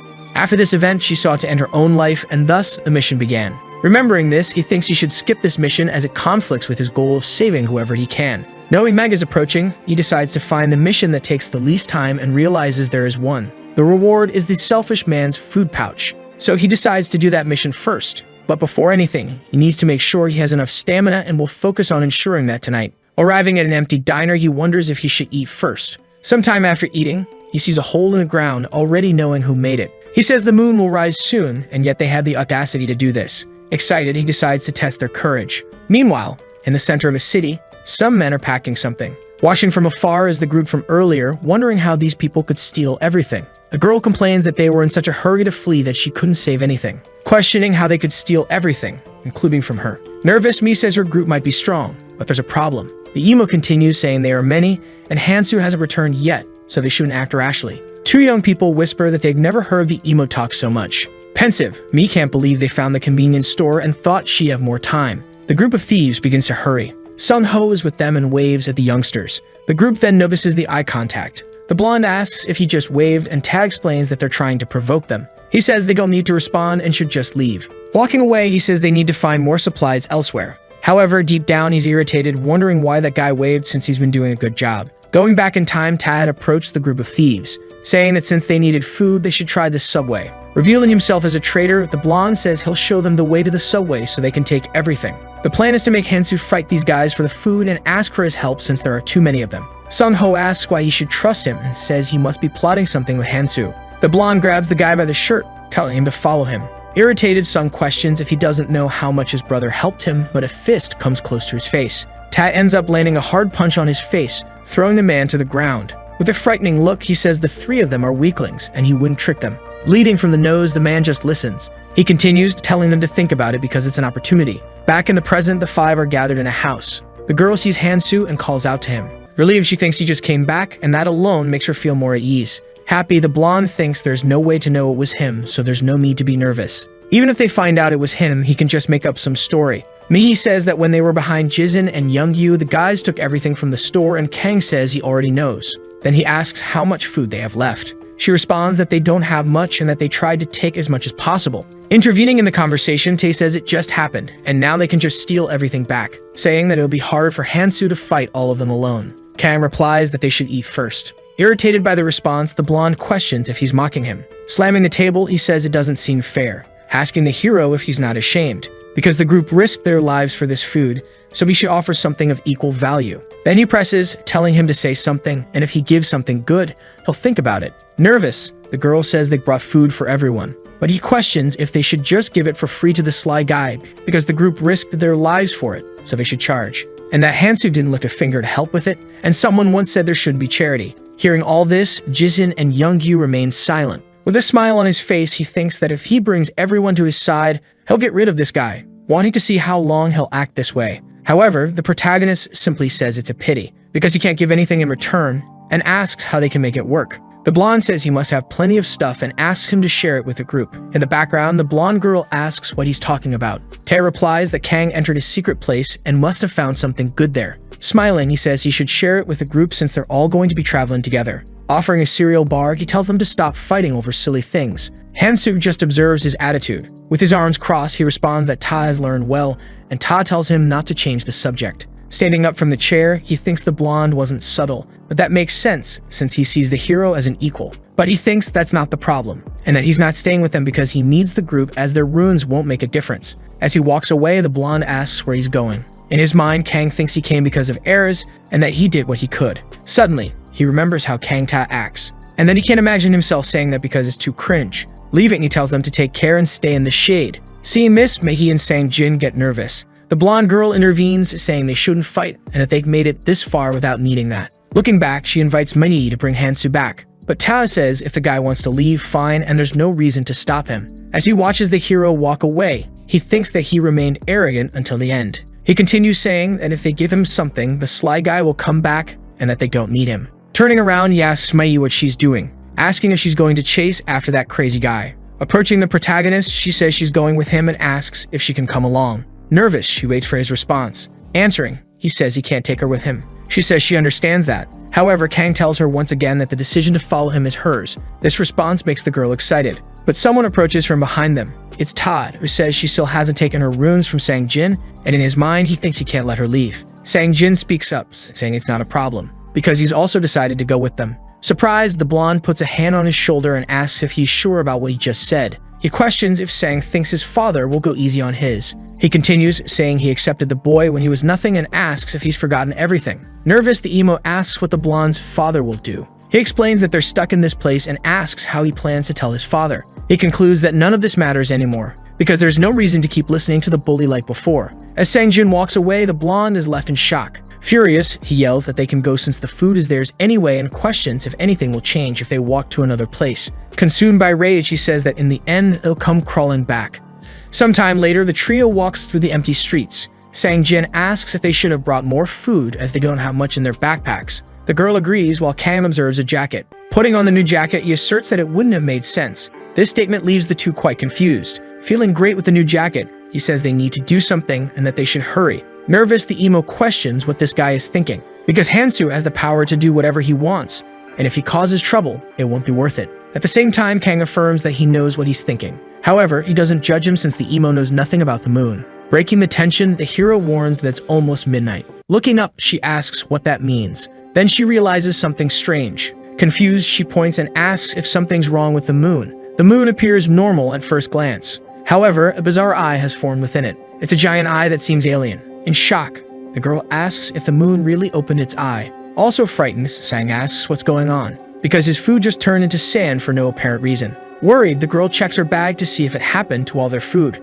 Opening the bag, she realizes that everything they brought has turned to sand. Nervous, the emo asks about the glowing light he's seeing. Realizing it's people, he says that their hiding places are being exposed. The girl asks if they're glowing too, and the emo theorizes that they can't see who's nearby. But she's shocked to see humans glowing even through walls, understanding that they can now see where everyone is and that this basically forces them to fight each other. Sang then asks the group leader if he knew about this. Smiling, Kang says that even with superpowers, he didn't know about it. But the emo thinks the hero's reaction wasn't that of someone unaware. Humans are fighting, accusing each other of stealing their food, blaming one another and even threatening to kill. Some demand others hand over all their food in a desperate act. Hearing all of this, Kang thinks that this world is truly horrible, and he explains that the reason he told them not to take everything is that as long as this moon, which only exists in this world, is above them, all the people's food will completely disappear. At that moment, Hansu begins to walk, and the emo asks where he's going. Responding, he says he needs to do what has to be done. Meanwhile, the other group is in shock as all their food has turned to sand. The blonde girl asks what they can do now and if they should search for more food somewhere else. Her companion says that they've already taken all the food from the store, and the blonde thinks that the sly guy already knew this would happen. Irritated, he questions if the hero tricked him. Frightened, the blonde girl calls out to Ta-sung, telling him to look outside. In the center, several people are glowing. It's those bullies, and Sung-ho thinks Tai tricked him and starts looking for the bully. Watching through the window, the blonde thinks they don't stand a chance against this group. Suddenly, the girl says they should follow Han-soo. Bringing her face closer, she questions if she really wants them to go back to the person who abandoned them. Shouting, she asks what they can do, saying that standing still won't solve anything. Continuing, she says that if they can't find them, they'll go after Han-soo and offer their help that way. Her companion agrees, saying that this way they can make peace. Reluctantly, Ta thinks they're right, as a temporary alliance makes sense. Even though he doesn't like it, he sees this as a chance to make Kang owe him one. He then says they're right and they should help the group. Heading outside, he tells them to stay quiet and just follow him. However, something catches on his leg. It causes the bully to fall to the ground. Trying to remove it, he realizes this thing is stuck to his legs. Lying on the ground, he asks for help. Someone approaches, questioning if they'll be okay dragging the blonde along with them. Sung-ho's leader asks them to come closer, saying he needs to have a little chat. At that moment, the two begin to feel scared. Quickly, they both flee the scene, abandoning the blonde on the ground. Squatting down, the gang leader says Tai is still too young to speak that way. He then explains that this thing is called Oran's flypaper, saying that while Tai was making his plans, they were making theirs too. Standing up, he says that enough small talk. He then questions why only 3 members of the group are here and asks where the others are. Suddenly, he prepares to step on the bully, leaving Ta terrified by the situation. However, the man only stomped on the ground, and with his strength, he ended up breaking it. Trembling with fear, Ta-sung says he'll tell them everything, and that he knows where the others went. The bald man says he catches on quickly, but adds that someone else wants to have a word with him first, saying that they'll leave after this is settled. Sang-ho approaches, saying he won't feel satisfied until he gets his revenge. Irritated, the blonde thinks it could have been different if he hadn't been abandoned. With a maniacal expression, the man says they'll be gentle with the beating they're about to give. Several members of the group start kicking the bully, while he thinks about how he couldn't have been abandoned like this, saying that he'll kill the 2 of them. Elsewhere, the 2 are confused by something. A meal is being cooked in a pot. They both wonder how the 3 can be in this place, as if they're on a camping trip. Nervous, the girl thinks they should have known that the food would disappear. Approaching, she says she arrived just in time and tells them to eat together. After hearing this, the hero begins to stand.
And if she hadn't run away, he could have done something. Someone in the background tells him to calm down. Placing a hand on his shoulder, the man tells the rookie to relax a bit. The man then asks Han-soo, acknowledging his skill, where he found that meat. Confused, Kang replies that there's meat everywhere and asks if the man doesn't actually know what meat is. The 3 look disgusted, wondering if he really ate that. In his mind, Kang notes that they've already tested this, and those who ate the meat are suffering from dehydration due to its toxicity. Yet the protagonist is eating it as if it were a regular steak. Curious, the man remarks that Kang must have figured out how to eat it safely, to which Kang responds that you just need to boil it in goblin blood. Surprised, the bald man pauses. Tad mentioned that Kang has superpowers, and that this superpower helped him secure a valuable item at the station. He considers that today might be the perfect day to fight him. Tae admits Kang might be skilled, but he has the disadvantage of being outnumbered and is just a 20-year-old kid. He might have experience fighting monsters, but that doesn't mean he'll be able to kill people. At that moment, Ta questions what the rookie is doing. He tells him to go eat and chat with his friend.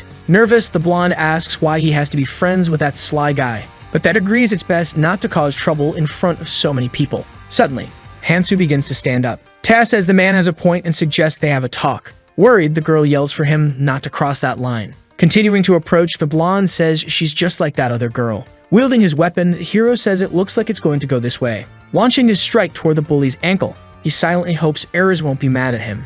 At that moment, Ted doesn't even know what's happening. Then he begins to fall to the ground. Lying on the ground, he starts questioning why. He begins screaming in pain, realizing he's missing one of his legs. At this moment, he yells, asking how Kang could do this and calls him crazy. His companions are horrified by the scene. Mi laments the situation while Tae continues cursing, furious that Kang did this just over a piece of meat. Watching this unfold, the emo can't believe it. Desperate, he says the group needs to think carefully because Kang will only get stronger and more dangerous. He says Kang will kill them all to take their runes. He concludes that they need to kill him now as they won't stand a chance if they wait. Nervous, the bald leader orders everyone to prepare. Sang-ho agrees, thinking that now is the best time to fight before Kang becomes more powerful. Confident, he knows the gang has their weapons, and with their bodies glowing under the moonlight, Kang won't be able to escape. In shock, he wonders how a college student could have that look in his eyes and questions what kind of life he's lived. Amidst all this, the hero simply watches. He remembers that Erez and Keldian used to argue even after joining forces. Erez would warn Hansu not to go around making enemies, but Keldian would insist that if an enemy was in front of him, he should crush them, because if he didn't, the enemy would come back to haunt him. Smiling, Kang thinks that both he and Erez agree with that philosophy. Then he raises his arm, showing 3 of his runes, thinking that if they're going to do this, they won't leave a single hair intact. The entire gang rushes toward him, shouting to finish him off. In response, Kang tightens his fist firmly. He prepares to attack now. Quickly, he uses such a powerful boost that the ground beneath him shatters. Charging toward the gang, he says he'll test the mission's reward on them. Frightened, Sang-ho wonders how Kang can move like that. The hero lands a precise blow on the man who thinks this is going to hurt. With the impact, he's sent flying. Quickly, the protagonist moves to another spot, defeating one person after another while the bald leader can only watch. Scared, he wonders if Kang managed to absorb all the runes he had. He then orders his men not to flee, saying they just need to use their advantage. Suddenly, the hero appears in front of him. Irritated, the man says he won't surrender. Walking toward him, Kang suggests he think carefully. Terrified, the bald man asks if Kang thinks he can live with the weight of killing someone. He insists that what Kang is doing is murder. He concludes that this isn't something a kid like him will be ready to handle. Ignoring the man, the hero gets closer. Charging forward with his weapon, Kang unleashes a series of strikes on the bald man, making him fall to the ground as Kang watches from above. With a sharp and cold gaze, he just stares at the man already lying on the ground. All the thugs lie on the ground, gravely injured. The blonde and her companion look on in horror at the scene. With his weapon still embedded in one of the men, Kang asks since they're here if it means they still want to fight. The two exchange fearful glances, deciding to flee without saying a word. After the battle, the protagonist heads toward his group. He resumes eating as if nothing happened. Chewing on the monster meat, he asks if anything happened and thinks to himself that he won't share the food. Awkwardly, Minnie says it's nothing. The 3 of them gather near the bodies of the gang members. The next day in the city, dawn is breaking, but the moon with the eye remains in the sky. However, it begins to close. Quickly, the eye of the moon shuts completely. As Kang walks, he thinks he's eaten enough to last nearly 3 days. He failed all the missions that involve people. But by obtaining this item, everything was a success, because it protects food from the moon's light and preserves it in a subspace where he can store anything. It can be used 5 times, providing food for almost 2 weeks. As they walk, no one speaks. However, the girl asks if everything is okay, saying that he didn't kill the thugs. The hero stops walking. Sighing, he says she's a scary woman. Irritated, she retorts that she's not, and that she was just worried about him. The girl thinks it's not surprising he didn't kill them since none of those men stood a chance against him. She figures there's no need to worry about the others, because Kang can become even stronger. Thoughtful, the protagonist realizes that Minnie has perfectly adapted to this place, and that he could too if his goal was simply to get stronger. However, he came back to the past with the aim of saving as many humans as he can, minimizing conflicts and uniting forces. With that in mind, the most important task of all is establishing the rules of this world. The first requirement for that is to not kill any humans to take their runes. Hansu could do that to use the few runes people have, but in doing so he wouldn't be able to balance the contribution. Even though it's difficult to enforce these rules now, it's more effective when established by someone powerful, affirming that a specific cleansing is necessary, but there are many people watching everything. However, that's not a concern because someone will stumble upon the runes at some point. Sang-jin speaks up, saying he's going to stop for now, and the girl asks what he means. Nervously, the boy says he doesn't think he can continue with them. Worried, she asks why now, and Kang says he can do whatever he wants, respecting individual choices. Turning his back after hearing the response, The emo starts to walk away. Hansu asks why he doesn't do what he truly wants to do. He approaches Minhee, asking if she's afraid of him. The girl is surprised by the question. Looking away, she thinks that she's afraid. However, she just needs to be careful not to cross any lines. Nervous, she stays silent. Suddenly, she responds that if she leaves now, she won't be able to return later, and affirms that she'll stay with him as long as she can. Kang watches her after hearing the response, his gaze cold. Faced with this, Minhee becomes very nervous. He thinks she has great intuition. Smiling, the hero says that if that's the case, they should move on. Sometime later, the two begin descending into some underground area. Meanwhile, at the old battlefield within the city, lying on the ground, Tag calls the men useless, saying they only know how to bark and that it would have been better if they had died. Then he says Kang Hansu made a mistake, because his minor wounds are already healing, and once he's fully healed, he'll kill them all and go after the protagonist. Crawling along the ground, he questions how they could have abandoned him, especially Minhee. But he stops crawling when he sees someone. It's Sang Jin, and Tao wonders why he's approaching now. However, he realizes this could be an opportunity. Excited, he asks Sang to help him up. The emo asks if Tai is talking to him, and irritated, the blonde asks if there's anyone else here and says they need to join forces, because this is also a chance for him to become stronger. In the background, the bald man mutters curses, and Tae says he's already at death's door. The blonde tells Sang to kill the bald guy first while the boy approaches a knife, grabbing it eagerly. Tae says he did a good job, and as for the runes from killing the bald man, he'll give half to the emo. However, the blonde asks why Sang is coming toward him, but Sang grabs the bully by the collar. In shock, Tae asks what he's doing. Then Tell wonders when Sang Jin became so strong. Holding the bully, the emo says he should have done this a long time ago. Desperate, the blonde begs him to let go, but Sang just stares at him with a murderous look. Quickly, Sang stabs him with a knife. Writhing in pain, Ta starts cursing the emo. Grabbing his shirt, he demands to know how Sang dared to do this. Sang responds that the bully always told him to know his place, and now the blonde should know his own place, because he is nothing when he's alone. He questions if it was fun all this time, using his father's name to spout nonsense. On the verge of collapse, Tae continues swearing in disbelief. With a terrifying expression, the emo begins to laugh. Then he drops the knife on the ground, but quickly, he starts vomiting. However, he thinks that he shouldn't grow weak over something as small as this, punching himself in the face while the blonde lies on the ground. Stealing the rune from his former companion, he thinks it's not meant for him. Quickly, he heads toward the bald man, who starts pleading, saying they can talk.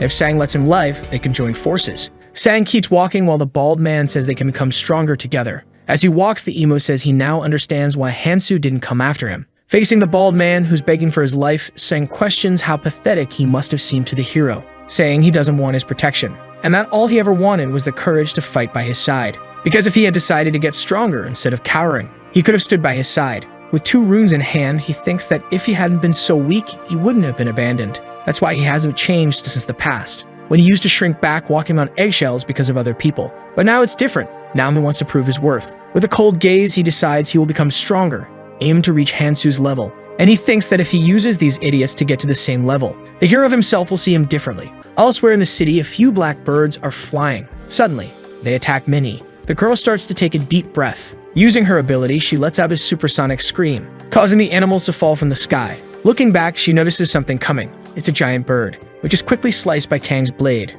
Without hesitation, the hero saves his teammate. Awkwardly, the girl says that in the end, she needed his help again. But he replies that being independent and doing everything alone are 2 very different things. Handing her part of the kill, he explains that if an ability has weaknesses, the least she can do is ask for help from a teammate, telling her to carefully weigh the pros and cons of each ability she has.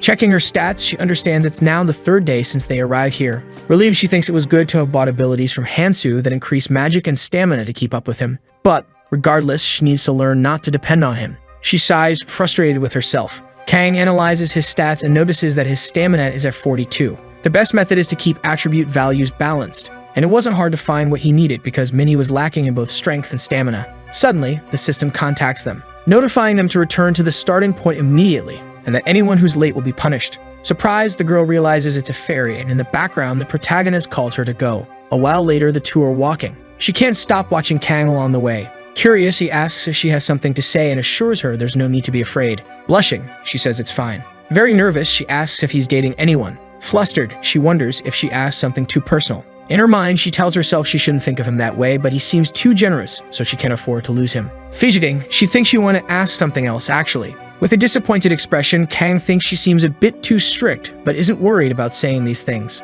And that Kang Ta would have loved to get this question, even if it was just small talk.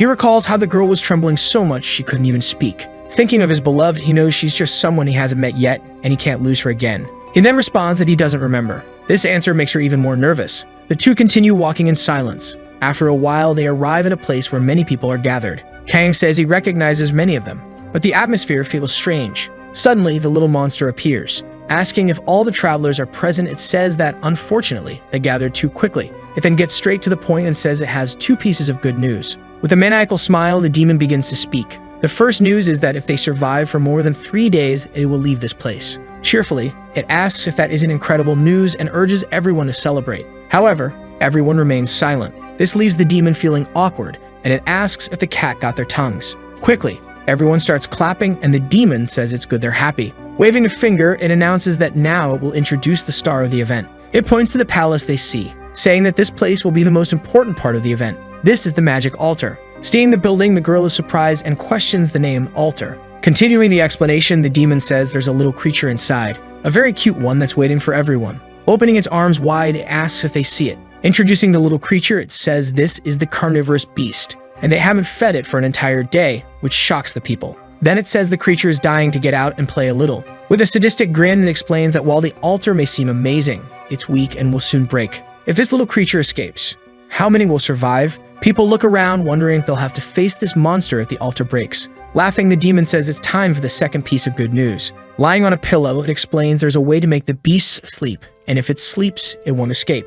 Then it asks if anyone knows how to make it sleep, but everyone remains silent. Breaking the tension, it says these people are too boring. Changing its tone, it explains that the method is simple, and actually it's just 5 per day. Explaining that they just need to sacrifice 5 people per day. Everyone is in shock, and the demon continues, saying there are only 3 days left, so they just need to feed it 3 times. 60 people will remain, and if they do this, a quarter of them will become the creature's dinner. The little monster says it's a take it or leave it situation, and for those who struggle, it shows something. A hologram of another monster appears. People are fleeing from it. The massive creature continues to devour them relentlessly. Unbothered, the demon explains that these are images from another tutorial zone where people decided to fight. At this, people start saying they have no chance against that thing, and that they have only one option. Then someone raises their hand. Nervously, they ask how they're supposed to choose the people. The demon replies with another question, asking how he's supposed to know. He explains that they could use rock, paper, scissors, or fight it out. It doesn't matter, because they just need to stay alive. Showing a timer, the demon says they only have 1 hour to decide.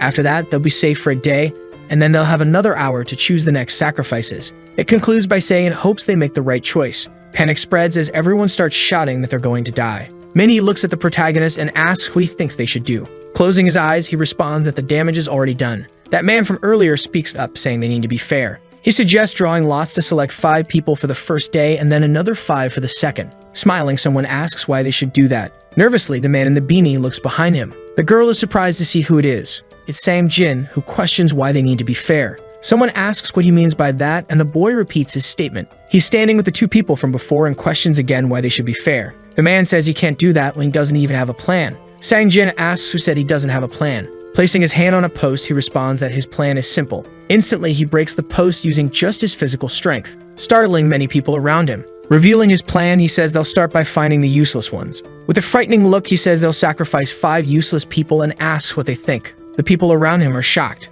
Looking at them, he thinks that everyone is focused on what he says, even though he only has one ability. Smiling, he thinks this is wonderful. He then says they can't overthink it, and that 100 people have already disappeared trying to fight the more experienced ones. He questions whether people understand that it will be difficult to do this alone. Perhaps everyone will have to fight as soon as they leave here, so they need to help each other. Looking at the man from before, he says they don't need useless people like him. Sang Jin, with a cold stare, asks if it's not obvious to sacrifice the weakest ones first. He then turns to Hansu and asks what he thinks of this plan. In his mind, Sang Jin reflects that he's not the same anymore and wonders if Hansu has noticed the change. He wants to help him, as he has no intention of being his enemy, because even in this hell, he believes he can start over. But to do that, he needs Kang's help. Sang Jin is certain that Hansu will agree with the idea, thinking it's the only option. However, Hansu responds that it's not a bad method, but then says he has another idea, and if they follow it, everyone can survive without sacrificing anyone. This shocks everyone, including Sang Jin. Nervous, Sang wonders what this idea could be.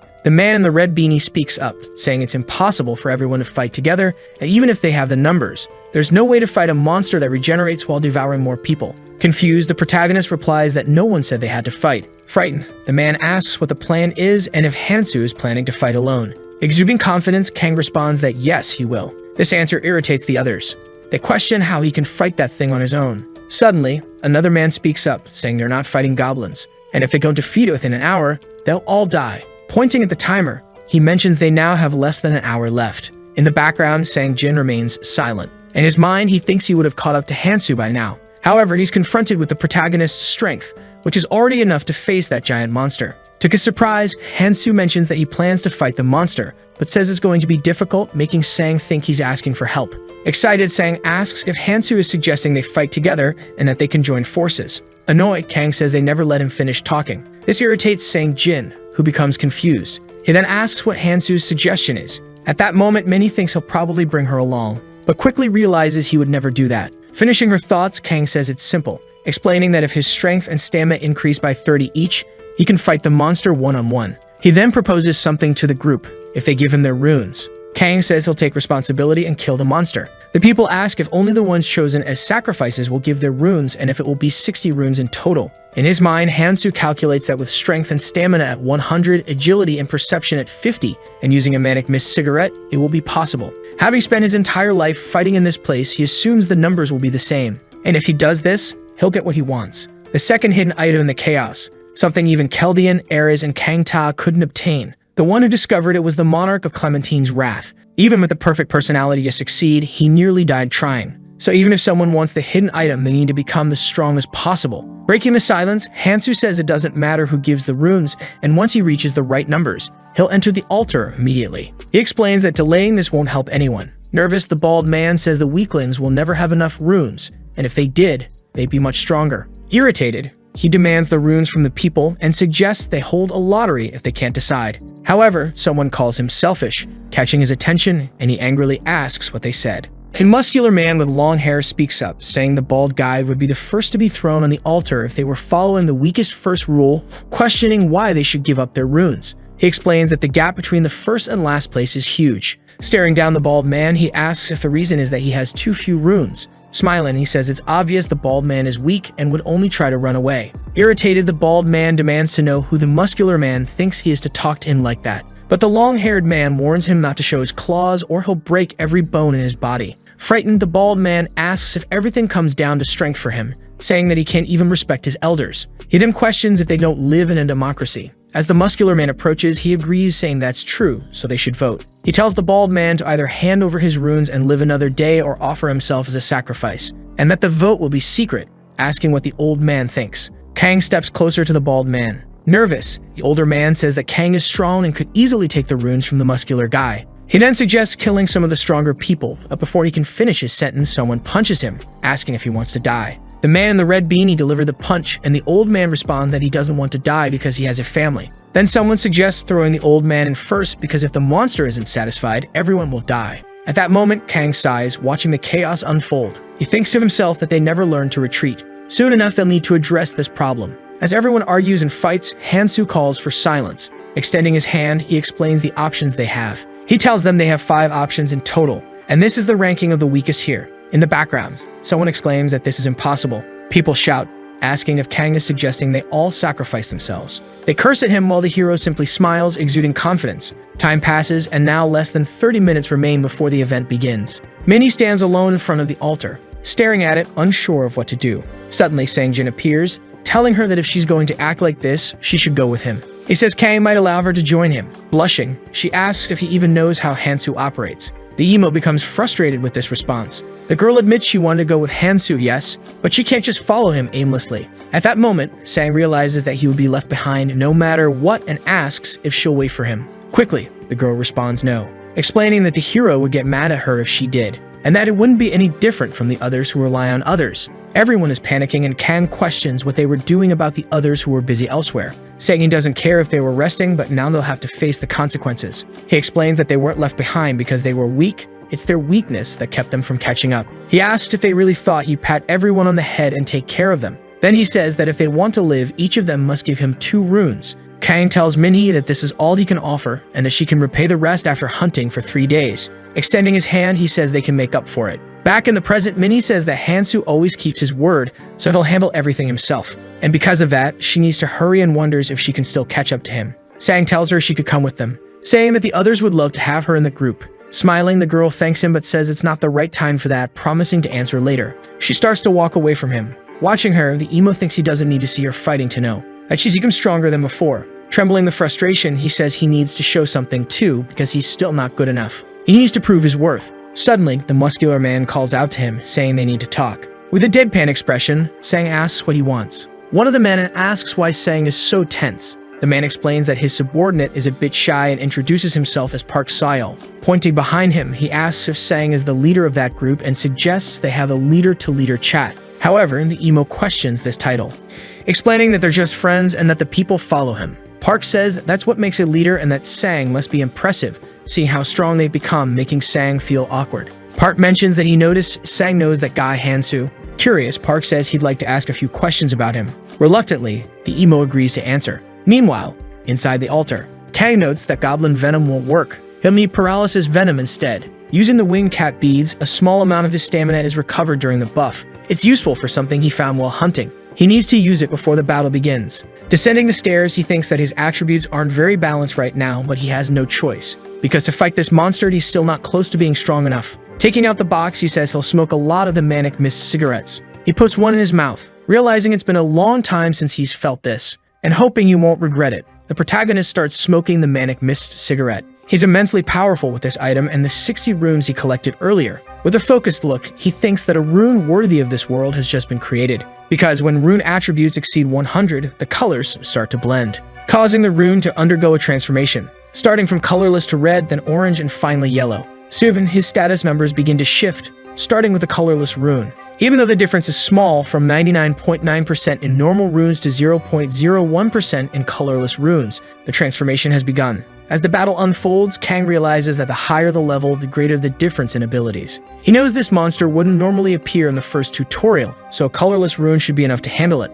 With his weapon in hand, he states that the essence of a troll would be enough to crush this creature. He prepares to attack. Rushing forward, Kang mentions that only one person has succeeded in obtaining this hidden item so far. Since arriving in this hellish place, the first thing he noticed was that the more impossible something seems, the better the reward. Charging from above, the protagonist goes all out to strike the giant monster. Suddenly, some people begin to pass through the portal, entering the altar. Park, one of the other leaders, asks what Sang Jin is doing and tells him to hurry inside. Sang Jin begins to enter the altar as well. Smiling, the other leader asks if it wouldn't be better to bring his friends along too. Sang Jin responds that it would be. He then tells them to hurry up and help Hansu. In this world, there are racial skills. Monstrous races, like carnivorous beasts, are born with these skills. The carnivorous beasts use two specific racial abilities. Quickly, the monster tries to strike the protagonist, who manages to dodge. Focused, Kang anticipates the monster's next attack. The first racial skill of a carnivorous beast is fear. The monster charges at the hero with all its might. Its massive claw approaches him.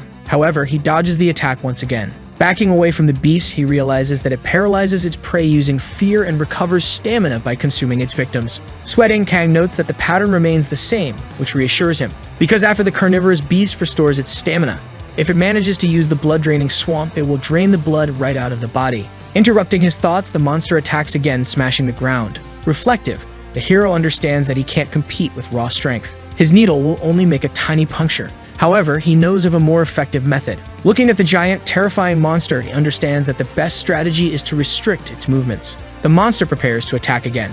Quickly, Hansu dodges while thinking that he needs to pierce the monster's skin. Getting ready to strike, he aims to hit the median nerve and inject the venom. He successfully lands a powerful blow with his sword, striking directly at the monster's nerve. The beast lets out a deafening roar of pain. Kang thinks that this should be enough. Smiling, he says he'll wait until the monster can't move anymore. Only 12 minutes remain on the clock. The hero prepares to strike again, unleashing a series of magical slashes with his sword, but the monster blocks them. After the attack, Kang steps back. With a demonic gaze, the monster waits, full of rage. However, the protagonist remains calm, observing while smoking his special cigarette. What he's witnessing is the unique skill of fear. It's influenced by one's mental power and magical resistance. Compared to other monsters Kang has faced beyond this tutorial level, this creature is in the end just a joke. Confident, Hansu believes he can finish it off. Having developed keen senses from years of combat and experience, his survival instincts are sharp. The monster tries to attack, but Hansu effortlessly dodges again. When his former comrade Kang Ta spoke about combat being merely a matter of prediction,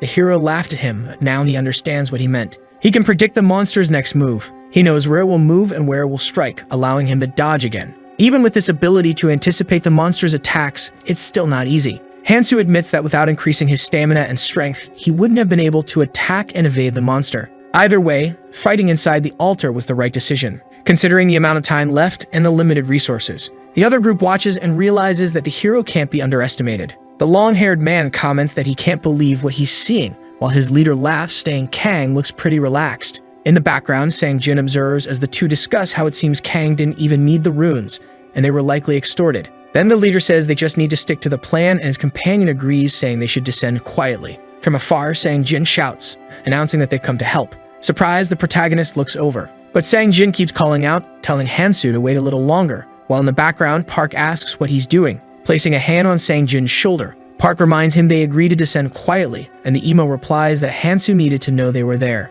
Nervously, Park warns him that if he keeps shouting, a monster will notice them. Extremely anxious, Park stammers, asking if Sang-jin hadn't thought of that. Turning away, he mutters that the emo is an idiot. Smiling, Sang-jin simply apologizes. Down below, Kang is impressed with how much the boy has changed. One of the men comments that there might be a setback because of that idiot. However, he assures it's nothing to worry about. He continues, saying that once they take care of the beast, they'll deal with the two of them. In his mind, he realizes that after watching the protagonist fight, he knows that Kang is dangerous. He's not just a regular human, he's a satisfied tiger, a monster only resting because it's content. Nervously, the man reflects that it's not just about strength, because he can't forget what he saw that day. He saw the hero fight against so many alone without hesitation. Upon further reflection, it seems like Kang actually enjoyed fighting. The man concludes that someone as dangerous as Kang cannot be allowed to roam free. Once they eliminate him along with the others, Mei will be under his control. Breaking the silence, the man orders his subordinate to go down and see what's happening. At this rate, there won't be anything left to worry about as the beast's movements are slowing down. Worried, Jin watches the group's conversation from a distance. Suddenly, he begins smiling to himself. Suspicious, the long-haired man comments that the idiot has gone quiet for a reason. However, something grabs everyone's attention. They feel the staircase trembling. Seeing an explosion above their heads, they shout that everything is going to collapse. Everyone starts falling in a panic. On the ground, the man wonders how it's possible that the stairs collapse out of nowhere. Thinking they'd already been caught, he admits it's been exhausting. The beast is now standing right in front of the group, staring at them with a look of hatred. Moreover, the pressure on the first floor is entirely different from that of the upper floor. The group watches the monster in terror. Nervous, Park considers attempting a surprise attack, but wonders where Hansu is gone. Seeing the hero step out, the long-haired man questions what he's doing. Sweating in fear, the leader asks if the hero isn't supposed to help, saying that with the group's help, they could finish it quickly. For a brief moment, he wonders if the hero is about to give up. In response, Kang merely bites down on his cigarette. Looking at them with disdain, he says he would have helped, but the man messed everything up, and now the monster will recover all its stamina. Glaring at them, he thinks he barely managed to dodge the attacks because of the distraction. He affirms that this group won't be able to handle the situation. Holding the venom, he reflects that once the beast devours the group, it'll be difficult to find it again. He'll have to prepare for another attempt. Climbing the stairs, he tells the man to try handling it on his own if he wants. From below, the men shout, asking if he's really going to run away. In shock, the long-haired man comments that it seems like Kang forgot about his friend. Angry, he suggests using the emo as bait and asks where he is. Speaking up, the boy asks who they're looking for. Smiling menacingly, he says he thought everyone had fallen after the explosion. In his mind, the man realizes that this is why the boy had been so quiet and understands that he destroyed the staircase on purpose. Glaring with hatred, he vows to kill him. Mocking him, Jin tells him to go ahead and bets he won't have time for that, because the monster is salivating, waiting for them to freeze in fear. The monster, ravenous, salivates while observing the group. The man notices that the creature is enjoying the situation. But the leader says that if the beast recovers its stamina, the hero will be at a disadvantage. Extremely nervous, he yells that if the hero abandons them, things will only get worse for him. He thinks they need to cooperate with the hero in order to survive. Breaking expectations, the protagonist says they don't need to worry about the monster or the stairs and asks if they didn't come here to sacrifice themselves. Confused, the man doesn't understand what Kang means by this. The entire group starts trembling in fear. They remember what the little demon said about sacrificing 5 people per day, and that only 5 are needed daily to feed the monster. The creature's mouth is already dangerously close to everyone. Suddenly, the monster devours the entire group, while the hero watches from a distance, stating that he has paid his tribute to the spirit of sacrifice. Afterward, he begins walking back into the altar. Approaching the emo, Kang asks why he did it. Saying he knew about the plan to bring those people on purpose, he warns Jin to be careful with his words. But the boy simply responds that he finally understands. He then starts laughing like a madman. With a cold stare, he says that now he knows how to be useful. Changing his expression, he asks Hansu to use him. The protagonist stares at him coldly. Then Kang asks why he should do that, but the boy replies that it's because he knows Hansu has a different goal from the others, which leaves the hero in silence. The boy continues, saying that Hansu always sees beyond the surface and takes action without hesitation. Despite attacking everyone with overwhelming force, Jin observes that in the end, Hansu didn't kill any of them, even though it could hurt him later. Even when the altar appeared, no matter what the others said, Hansu could have easily taken them out with his strength, but he didn't. Jin admits he doesn't understand why Hansu isn't killing people. Nervously, he points out that anyone can see that this isn't the hero's true nature. Hansu remains silent, merely watching. Then Jin speaks again, asking Hansu to use him. He offers to dirty his hands in Hansu's place, and whoever trades places should either take Jin with them or at least let him follow. In response, Hansu laughs. Walking toward Jin, Hansu says he doesn't know. He mentions that how he dealt with things was complicated. Clenching his fist, Hansu admits that this time there was no other choice, and it was the only way to handle the others. Nervously, Jin insists that next time he won't let anything happen to Hansu. Shouting, he promises it will be different and begs for a chance. He explains that people will always try to get in Hansu's way because he stands out too much among them. So for people to manage on their own, Jin offers to meticulously take care of everyone who gets in the way. That way, Hansu can focus solely on his goal.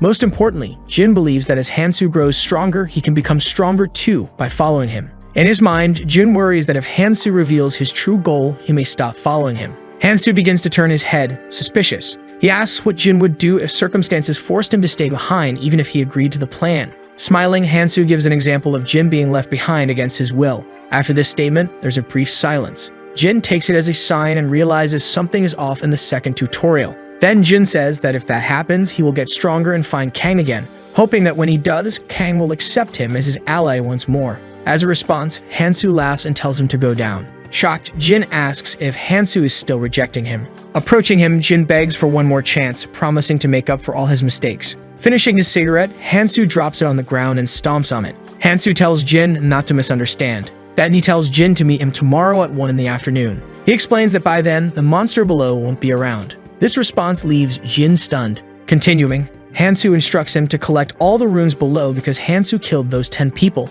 so Jin should take the runes. Walking away, Hansu tells him they'll see each other later. Jin remains silent. As Hansu departs, he thinks to himself that he's unsure if it was the right choice, but he knows that he will need Jin at some point. He recalls when Eris told him to return to the past to save all of humanity. She mentioned that there would be people who would stand in his way and that he needed someone to punish them. Justice Enforcer. This enforcer would manage things in his place. It's an essential role not only for Alice, but for every monarch in their world. The monarchs don't dirty their own hands, instead someone else does it for them, helping the monarchs move closer to their goal. With his arms crossed, Hansu originally thought of choosing Eren for the role, but he's now considering giving Jin a chance, though he's uncertain how much he can trust him. He recalls that once the second tutorial begins, everyone will be forcibly scattered, and when that happens, Jin's mindset might change. However, he understands that with some runes and 8 offerings, having a useful enforcer might be worth it. Still, Hansu knows that if this fails, there will be nothing else to do, and for now, his focus is on obtaining the hidden piece, willing to do whatever it takes. He vows to finish things once and for all. He wonders what he needs to accomplish next. Looking at the conditions for the second hidden piece, Hansu realizes that it's simple. Before the carnivorous beast destroys the entire altar and emerges, he must defeat it once and for all. However, this condition seems designed to be nearly impossible to complete. Suddenly, a mysterious magical portal appears in the area. Upon entering the portal, the system notifies that the secret mission has been completed. Hansu approaches a magical object, wondering what he'll find next. As Kang looks at the magical object, he feels a surge of excitement. Placing his hands on it, he realizes that it's the Ring of Nirmaha, the symbol of the Vampire King. Perplexed, he remarks that he can't imagine how the Berserker monarch managed to obtain this. He affirms that this is why no one has been able to claim it before. This is Nirmaha's ring. There are several standards for categorizing the levels of an artifact, but the most important standard is its color. A common artifact can never be more valuable than one with a superior color, although of course there are exceptions. Just as a traveler gradually develops their rune, growth-type artifacts absorb the rune and change color as well. Among all of them, there is one item that stands out as the best to have, the numbered series. Specifically, number 9, Nirmaha's ring. This artifact is symbolic of Clemente. However, despite the name, numbered series doesn't imply that there is only one. In the past, Clemente was the only one to own this artifact. This is why it bears symbolic importance. Through the 8 authorities that originated from this artifact, countless people were torn apart. Kang can't believe he now holds such an artifact in his hands. Gripping the item, the protagonist smiles, acknowledging how valuable it is. Considering how difficult it was to obtain this artifact, he knew it wasn't just some random object that could be tossed aside. But he's still surprised to learn that it belongs to the numbered series. This is Nirmaha's ring, a colorless artifact. The system notifies him that it can unlock an authority. From what he knows, the ring of Nirmaha has a total of 8 authorities. However, being colorless, he can only unlock 1 authority. The system notifies him that the authority of destruction is available. Its ability is to deactivate individual traits and abilities, including passive ones and skills. However, to activate it, you must make direct contact with the opponent. Once the time limit is reached, the effect is automatically suspended. The protagonist thinks that the ability to nullify his enemy's powers at will is incredibly powerful. But to fully utilize this, at least one of his stats must match the colorless rune. Pondering this, he realizes he will need to acquire several magical runes from now on. Suddenly, he steps out of the portal. Outside the altar, Kang begins to walk. In the distance, the hero calls out his name. Amazed, Minnie said as she heard that Kang finally managed to slay the carnivorous beast. However, her excitement quickly turns to fear. A huge shadow begins to rise over the street. Time has completely run out, reaching its end. The group watches as the altar simply vanishes. Kang reminds Minhee that he had told her before. Smiling, he says he promised to take responsibility and eliminate the monster. Seeing this, Minhee blushes deeply. Embarrassed, she fixes her hair and nods. The emo, Jin, realizes that Kang really did succeed, and he feels validated in his trust in him. Hansu mentions that there should be some time before the next tutorial begins. He tells Minnie to start hunting. Nervously, she calls out to Kang. She says she wants to take a different path from his now. Minhee admits that she doesn't feel qualified to stay by his side at the moment. When she's around him, she tends to rely on him too much. Smiling, she says that fortunately, Jin offered to come with her. Confirming this, Jin happily states that she's welcome in the group and that everyone will like her. As she gazes at Kang, Minnie thinks it's a shame. But she believes that parting ways for now is the best option. Kang reflects that they would end up taking different paths anyway when the new tutorial starts. He understands that Minnie is only thinking from her perspective, and that's fine. So he tells her that it was a good decision.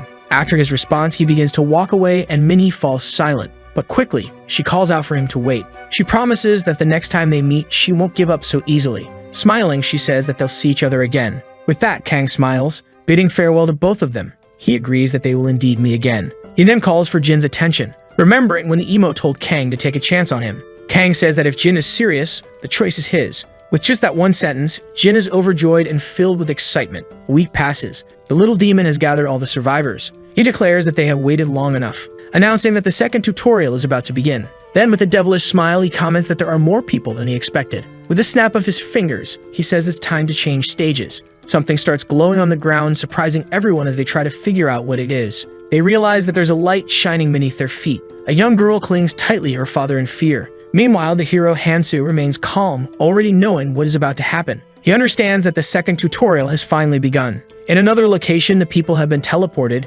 confused and questioning where they are. The girl is terrified. The little demon, Diabolus, appears and asks if everyone is present. The system announces that before entering the tutorial, they need to adjust the number of people. One of the survivors, already nervous, demands to know what they mean by adjusting the number of people. The system clarifies that from now on, it must do one thing. They need to limit their rune to 7 people total. The system reiterates that no rune can have more than 7 people. Nervous, Diabolos realizes there are 8 people in their room. The system explains that each room has different scenarios, but the start should be the same across them. It asks the group to discuss the matter amongst themselves. One of the survivors thinks to himself that he had suspected their progress had been too easy up until now. He wonders what they should do next. Looking at Hansu's weapon, one man comments that it looks strange, like a needle. He questions if this guy is really Hansu, saying he hasn't seen Hansu's ability in action yet, but it must be impressive to witness. Then, a woman steps forward, suggesting that whoever is left behind should work together. She adds that, in any case, someone has to go. Smiling, she proposes that everyone introduce themselves and make a case for why they should stay. She encourages everyone to show their value as individuals. A confident man steps up, offering to go first. Arrogantly, he presents himself, sure that no one in this room could defeat him. He boasts that he's certainly not someone to be dismissed. Hansu, observing quietly, realizes that the man is using Art Q1. He understands that this is a unique ability that uses magic to enhance one's stats. It also allows the user to empower their weapon with magic, just as this man has done. Art Q1 is definitely a unique and useful skill. Despite this, Hansu knows the man's effectiveness is limited. Still, having a skill like this is better than nothing. The red-haired man continues, claiming that if skill importance is considered, he has the upper hand. Introducing himself as Kangmin, he reveals that he possesses the healing ability. With his arms crossed, another man introduces himself as a combat expert. Frightened, one of the survivors panics, saying they shouldn't kill anyone, pleading for an exception because they are a family. After this, the room falls into silence. The confident man turns to the woman who first suggested the idea of introductions and challenges her to lead by example. Blushing, the girl introduces herself as Jimin. She nervously announces that she'll now demonstrate her ability. The blonde-haired man, trembling, asks why she's getting so close to him. Seeing her approach with a menacing gaze, he warns her that she'll regret coming at him so boldly. Suddenly, something strikes him. Jimin uses her ability, stabbing the man in the back. Everyone in the room is shocked. Even the man with his family watches in horror. After defeating the blonde man, Jimin collects his runes, grinning and calling herself lucky. Embarrassed, she admits she wasn't sure she would get the rune but plans to take the skill. Smiling, she offers to split the remaining runes with the others. One of the survivors realizes she's completely unhinged and mentally notes that they need to be cautious around her. In the background, Hansu sighs, watching everything unfold. He reflects that, thanks to someone who didn't know how to handle a better ability, everything has become easier. He understands that the people who died in the past are now present, and thus the entire flow has changed. Smiling, Hansu knows things are progressing in an interesting direction. Suddenly, the little demon appears, commenting that this rune reached 7 people faster than the others. Now the demon says it's time for the explanation. He declares that he will first show them something. Unveiling a surreal landscape, he explains that this is the path of ascension. Their task is simple, he says. They must keep climbing this massive path for 3 months and reach the dormant volcano at the center of the 2nd floor. Once they pass this second tutorial, the whole world of adventures will open up to them. Wishing them the best, the demon vanishes. The group begins walking across the bridge with Hansu leading the way. Trying to lighten the mood, one of the men encourages everyone to stay together and get along. Watching the protagonist walk ahead of them, another man grows irritated, wondering what Hansu's deal is. Just then, one of the survivors notices something strange happening.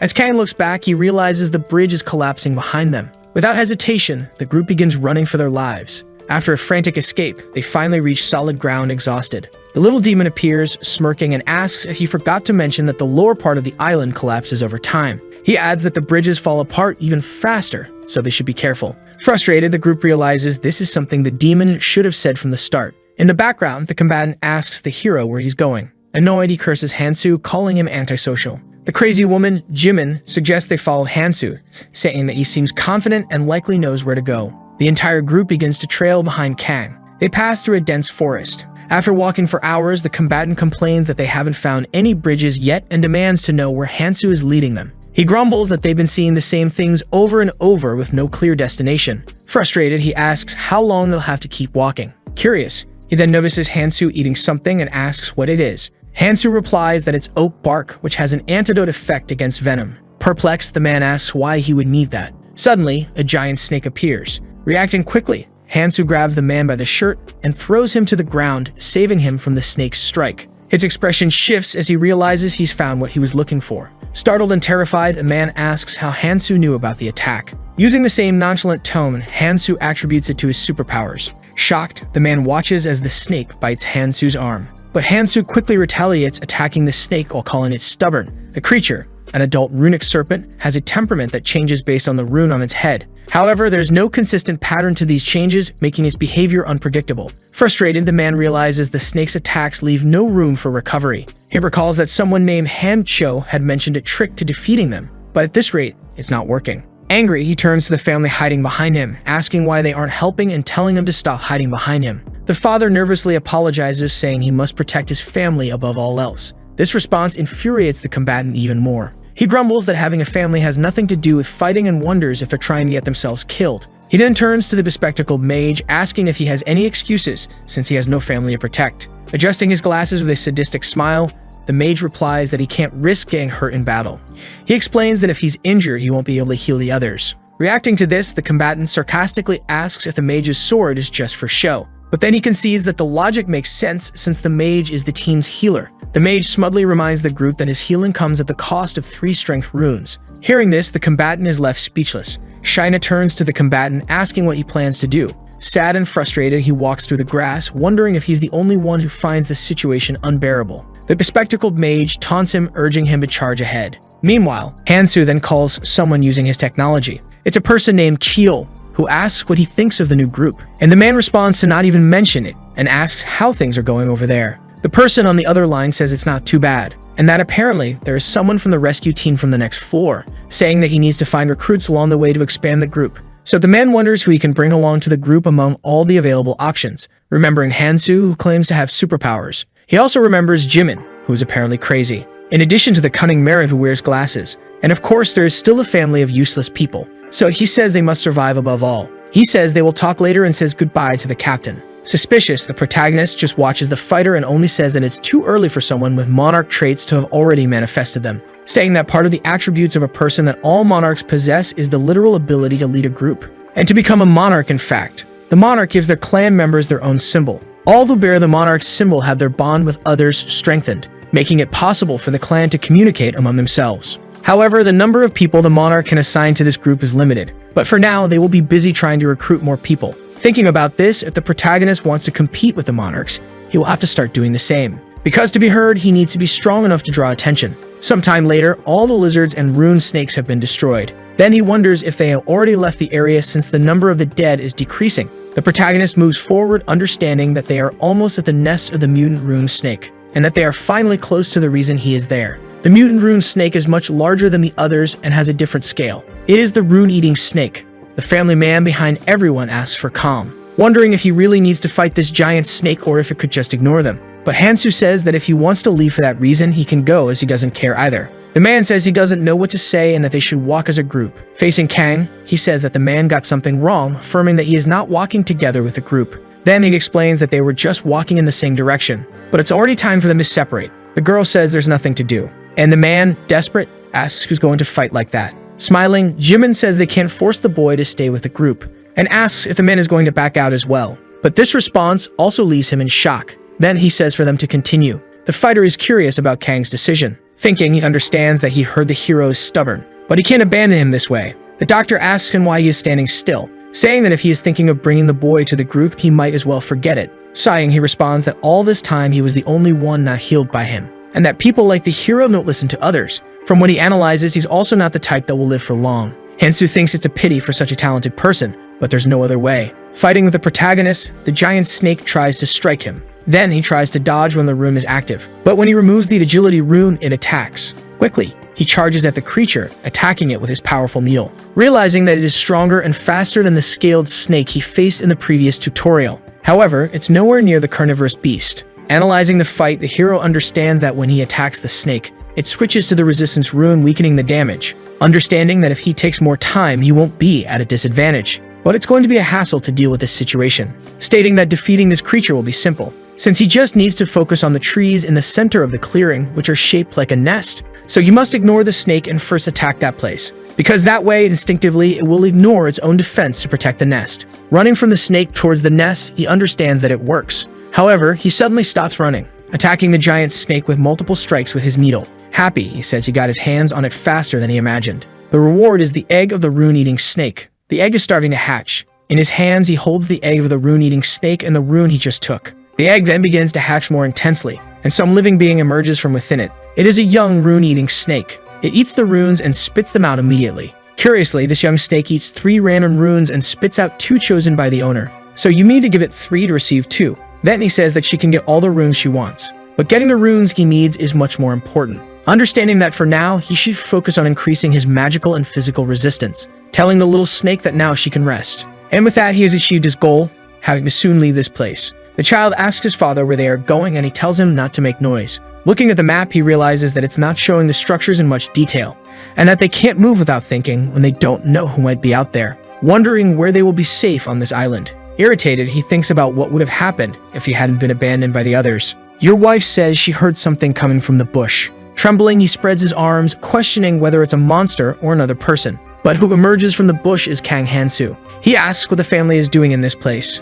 Nervous, the man asks if he was eating the monster he went to fight. Quickly, Kang responds that he killed the monster. In shock, the man questions if he really killed it, and that he came back with only a scratch, since it hasn't been that long since they separated. Then, the hero asks where the others from the group are. With that, the man starts telling the whole story. Going back a little in time, his family had been abandoned by the group. The man said it was very dangerous for them to separate, and that they shouldn't do it. But the commander sighed, estimating that the man's plan was just to relax while they did everything. Jimin agreed with the fighter, saying that they lost one of the best, and that it was annoying to take care of people like them. The doctor said he should stick with whoever was stronger. Irritated, the man remembers this and says they separated, and that they even blocked the path so they couldn't follow them. Muttering about how they are idiots and how they were despised, the family man asks Hansu where he is going, and the boy replies that they need to walk because they have already lost too much time. The wife tells her husband that they should also go, so the family begins to follow the protagonist. Turning around, he asks what they are doing. Nervous, the man says that the hero himself said he was never with them,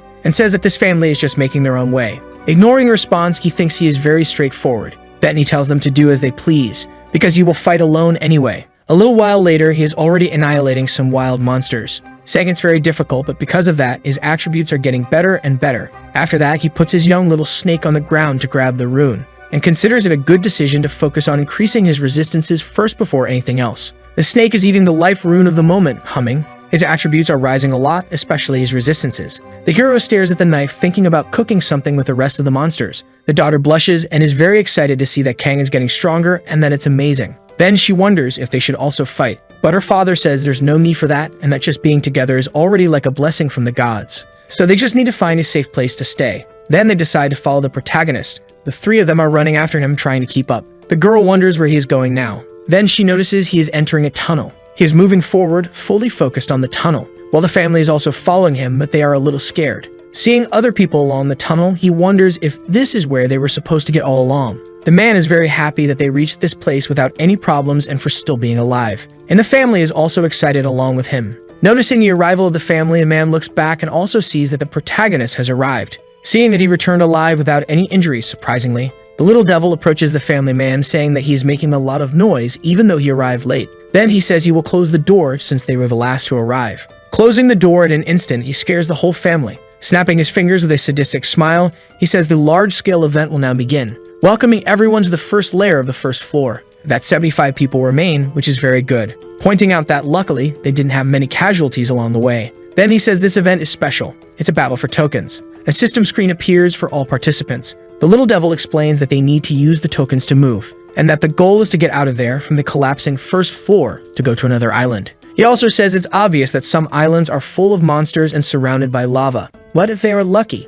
they might end up on a central or southern island, which have many treasures. Excited, he says that everyone would want to go to these easier islands with treasures, but that way it wouldn't be fun, so there will be some rules. The capacity of the boats is only 3 people, and they need at least 3 tokens to board. However, if 3 people use 3 tokens, they will be randomly separated to different islands, whether on a central island or farther away. If 2 people use 3 tokens, they can go together, but they cannot choose their destination. However, if someone uses all 3 tokens, they can go wherever they want. Everyone is frightened, except our hero. Smiling, he talks about sympathy, and in his mind, he understands that she was the last one, and all who could have ascended are already gone, leaving only 1 boat. With the map in hand, he says that the islands farthest from the center are all collapsing, and that the difficulty of each island will vary greatly. Therefore, the more advantageous the position, the better. He says there are about 30 minutes left before the entire first floor collapses, and that they have a total of 25 boats scattered around the crater. With a very sadistic smile, he tells them to start and that they need to survive no matter how,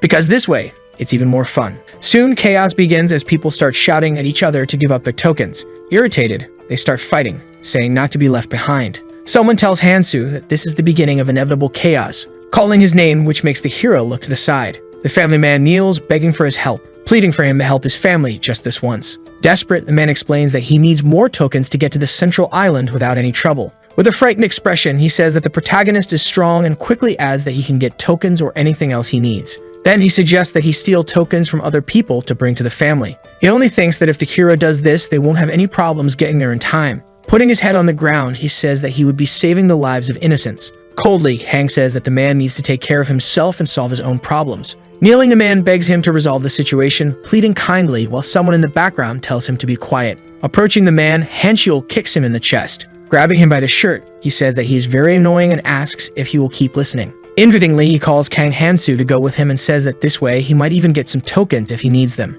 He explains that even after leaving the group, he doesn't like any of the members. Clenching his fist, he asks if Kang feels the same way, and since he's also strong, he can join those of the same level. Then he explains that this is a power his companion awakened, different from a skill, and if Kang agrees, he can obtain it too. The man says he already talked to the leader about him, and the leader agreed. Before he could finish speaking, the protagonist quickly refuses the invitation. Confused, the fighter doesn't understand anything. Explaining, he says they are not like those useless people, and that he doesn't understand the real value of having a clan. Persistently, the protagonist says he knows very well what it means to have a clan, remembering the bonds he had in the past with other people. But this time, he will not be subordinate to anyone, because this time he would end up distracted from his own goal. Hankyul then says there's no other option. Throwing a token on the ground, He then explains that he stole the token from that pathetic man, concluding that it's a shame he refused, but that he also can't always do what he wants. Excited, he says he'll meet up with the others on the central island, so he can consider this an early gift. But in his thoughts, Kang says it's a useless effort because it doesn't matter at the moment.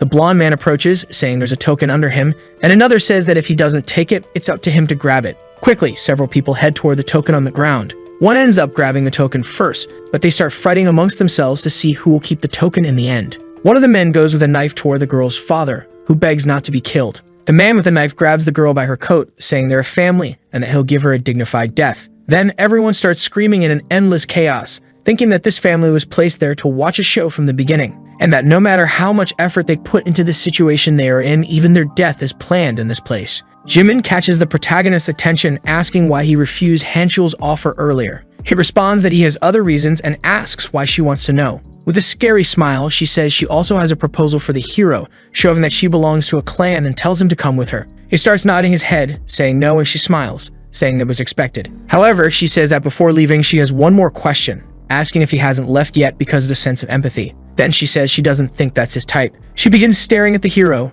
who ends up staring back at the girl.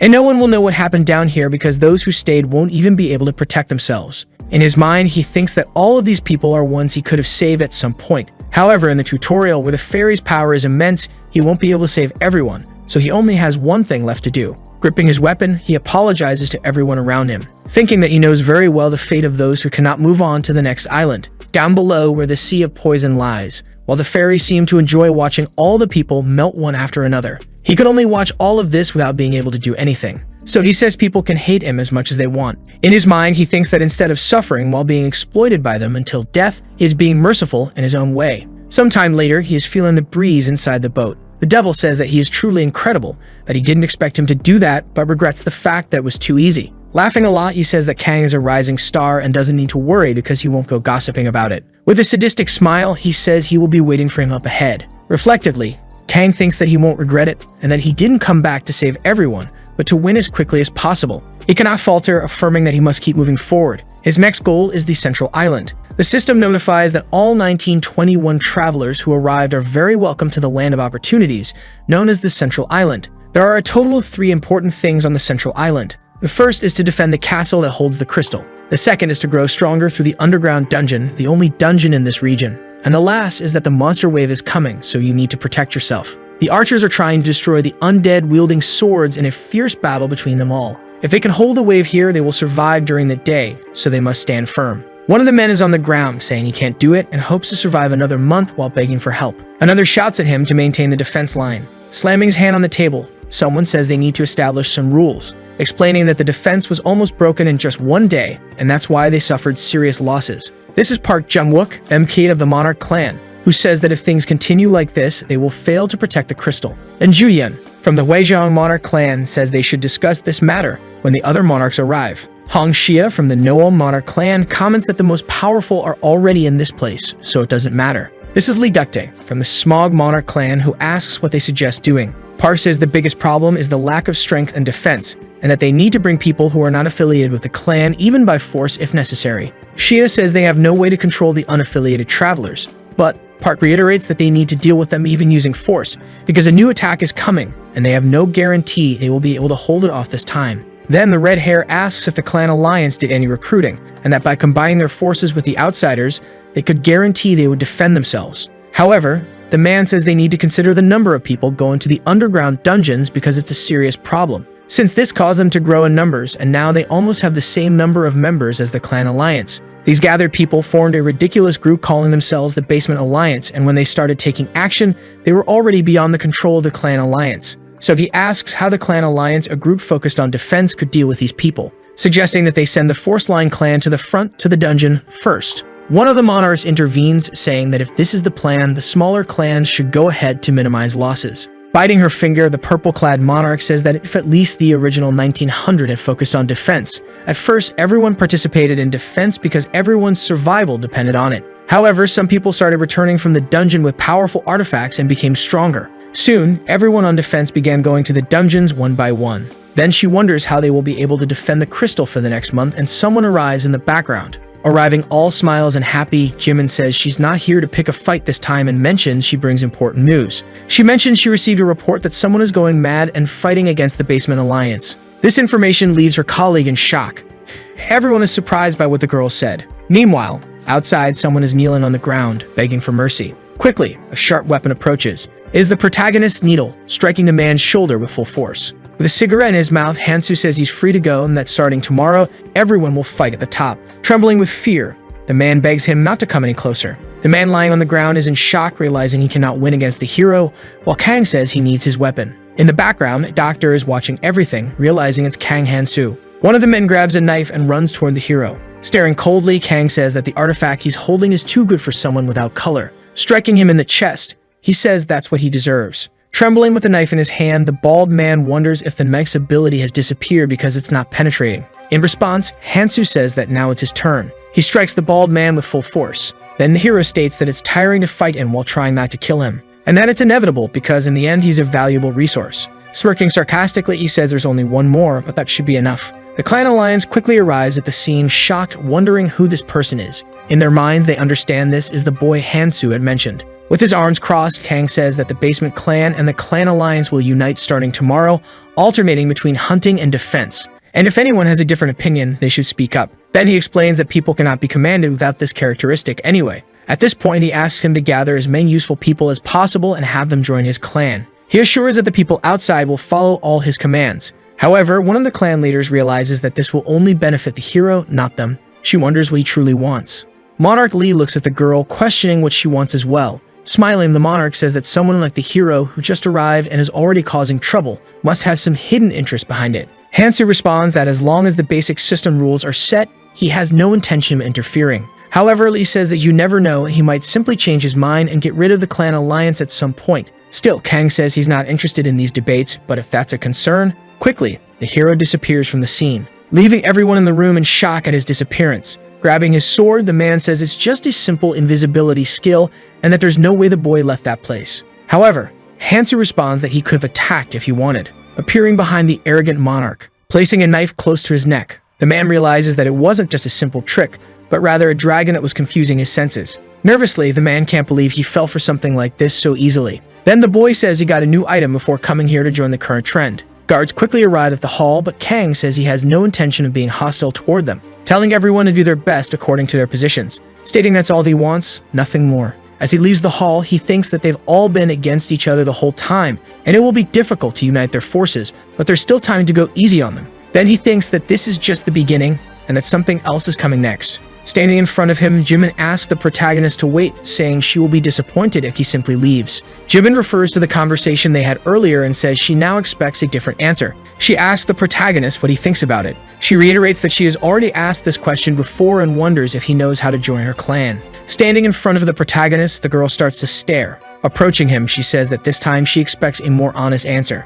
Getting closer, she asks what he thinks and questions whether he doesn't feel lonely traveling alone or if he has someone in mind to accompany him. She explains that she heard he was with a girl named Mi at the station. Observing the protagonist, she understands that he's unresponsive, so she can consider that a no. Being overly friendly, she says it's all good, and that it would be great if they could join her clan. Ignoring her, he starts walking, leaving the girl in complete shock, unable to believe what she's seeing. She says he couldn't even pretend to be listening. Then she curses under her breath as he sighs and walks away. Park's clan is organizing everything after the battle, instructing them to gather the bodies and saying they need more supplies. They mention that people with support skills are also important. Arriving at the scene, someone calls for the surgeon, saying the southern wall is also secure. He responds that's great, and that the wounded should head in that direction while the rest can rest. The man says they managed to keep a consistent defense and that none of the positions were understaffed. However, he reveals that those who joined initially were uncooperative, but in the end, everything worked out. Concluding that thanks to them, they didn't suffer as much damage. The commander states that given their situation, they can't afford to slack off.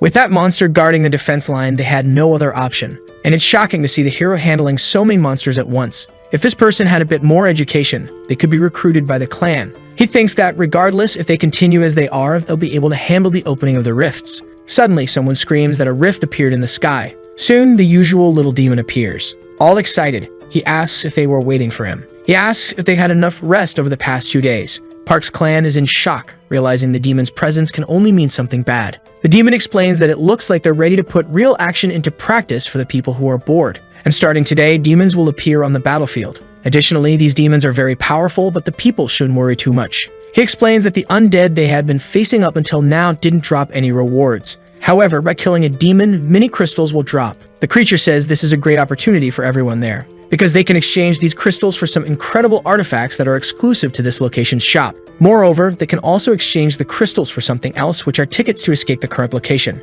He questions whether they want to escape as quickly as possible. Talking in parallel, two men understand that by using the crystals they can escape, and up to 5 people can leave together. The demon concludes, saying they better start collecting crystals. Suddenly, a red portal opens in the sky. A monstrous claw begins to emerge from the portal. It's a giant monster with red eyes and teeth. He's a hulking monster who starts laughing frenetically on his arrival. People scream that he's coming their way. The monster begins walking with a hateful glare. Everyone is terrified, saying someone needs to go forward to see what the monster is like. Quickly, someone bursts into the middle of the crowd, yelling for them to step back. It's the protagonist who leaps high, heading straight for the new demon in the tutorial. He attacks using his new sword infused with magic, but the monster manages to block with one hand. With his free hand, the monster begins to create some sort of power to strike. However, swiftly the protagonist dodges the attack. Then he says it's to be expected of a demon, even if it's a more degraded version. Excited, he mentions that he can't land a critical hit with normal attacks, and that his missed cigarette is also finished. So he needs to enhance his existence defense with the rune-eating snake. However, he realizes his attack power is not enough to defeat it. For now, he will need to make good use of the artifacts he obtained in the dungeon. Using the rogue's lightweight boots, which increase the user's movement speed for a total of 1 minute. Deciding to attack it with speed. Wearing the boots, he quickly charges toward the monster and jumps behind it. Apparently, the demon won't be able to react in time. However, reflexively, the demon manages to defend anyway. Kang starts landing several consecutive strikes, but all are blocked by the creature. He is extremely serious in this battle because he cannot afford to be defeated. Without losing his composure, he manages to land a direct hit on the torso. This enrages the demon even more, who unleashes a black shockwave. Anticipating the attack, the hero defends himself using his sword. After that, he is thrown to the ground, causing an explosion with the full impact. With no other choice, he opts to use the power of the Nermire ring. This is the power of destruction, which automatically neutralizes any ability of on contact. On the bridge, everyone watches as the protagonist faces the demon alone. The sergeant of Park's clan wonders how strong he has become, and his leader says they need to be ready to seize this opportunity. He asks if the leader wants them to attack, and the captain says that if they don't, others will take their place. Quickly, they all rush down to chase after the monster. While watching the fight, Jimmy asks her leader if they should help the protagonist. But Shia, in turn, says she prefers to wait for now. The woman states that she wants to see Kang's capabilities at the moment. Meanwhile, he is battling the demon. Several people are surrounding him. Mockingly, he thinks about how shameless these people are, and that the demon could use its racial ability at any moment. He cannot afford to be distracted by the people around him. The demon is at least 5 times the size of the protagonist, yet he remains unfazed, wondering why the demon hasn't used its ability yet. Demons have vastly different racial abilities depending on the individual, making them unpredictable. So he questions why the demon hasn't used its racial ability up to this point, wondering if it's a creature that utilizes area attacks. Suddenly, the demon begins to build up its attack. Kang yells for everyone to back off because they cannot handle this demon. The medic says he has a bad feeling about this and asks if they should retreat for now. But his colleague says they need to stay close to land the final blow. With a demonic smile, the monster prepares to attack. Using its racial ability Infernal World, it smashes the ground and causes fire to erupt. In the background, a random person with a glowing shield says that these flames are no match for his new artifact. Obsessed, he says he only needs to land the final blow and the rewards will be all his. However, many flames rise around him.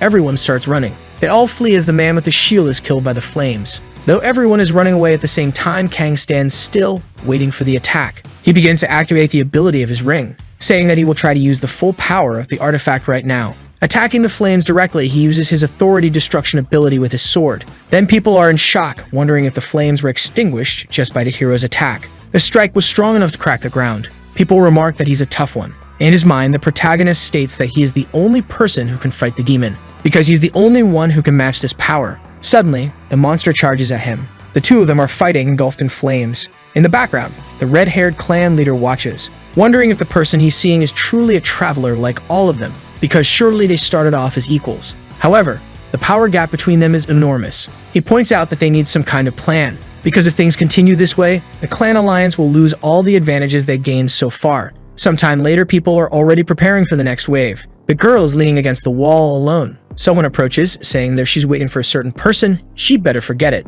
Confused by the comment, she asks what he means. It's the fighter, explaining that it's useless to wait because he also waited every day in vain. Changing the subject, she asks who he was waiting for, and he replies that he was waiting for Kang Hansu. Shifting the conversation again, he asks if she's also following the orders of the monarch. With a frightening look, he says that the clan alliance has been very fragile lately and asks if she wants to know the reason. Staring back at him, the girl asks why he's talking about this. Then he asks if it isn't obvious. Suddenly, the man turns to the other side, and she asks what's wrong with him. The fighter says he felt like they were being watched, wondering right now if he's imagining things. Inside a hall, Monarch Lee is observing the two and says it's been some time since Kang Hansu started monopolizing the demons, but he hasn't done anything strange so far. His colleague says they placed several members of the clan to monitor the hero. The girl explains that besides defending, hunting demons, and visiting the underground dungeon, Kang Hansu hardly rests. Then she adds that those who haven't yet chosen a clan are constantly fighting with the clan members. The monarch says that's expected since someone like him doesn't have a clan either.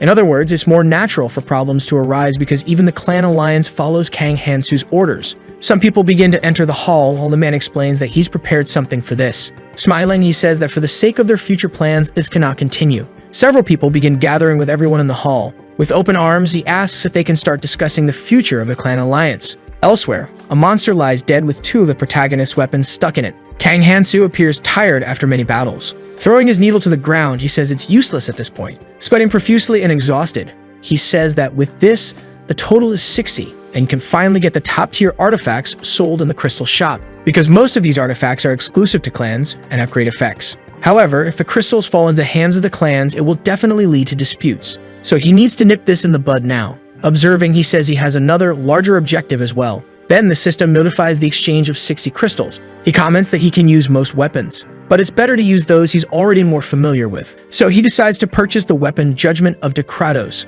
Excited, he says this weapon will make his fights much easier from now on. Spinning the chain with the scythe, Kang Hansu is very pleased. He wonders why not test the weapon now. Quickly, several undead rise from the ground, and he prepares to fight. Eager, he thinks that only 10 days remain until the end of the defense battle, and he's very curious to see who will take the initiative with the remaining time they have. 10 days have passed. With a menacing smile, the demon says that this time the travelers will certainly keep things interesting here. He states they prepared a grand event for those who can survive the longest. Many people are shouting, demanding to know what's happening since the next monster wave hasn't started yet. Several monsters were killed during these days. Suddenly, another monster appears. Multiple demon bodies are fusing together inside the fortress through a portal. They are merging into one monster. This is the hidden mission within the central island. All of them fuse into a demon woman.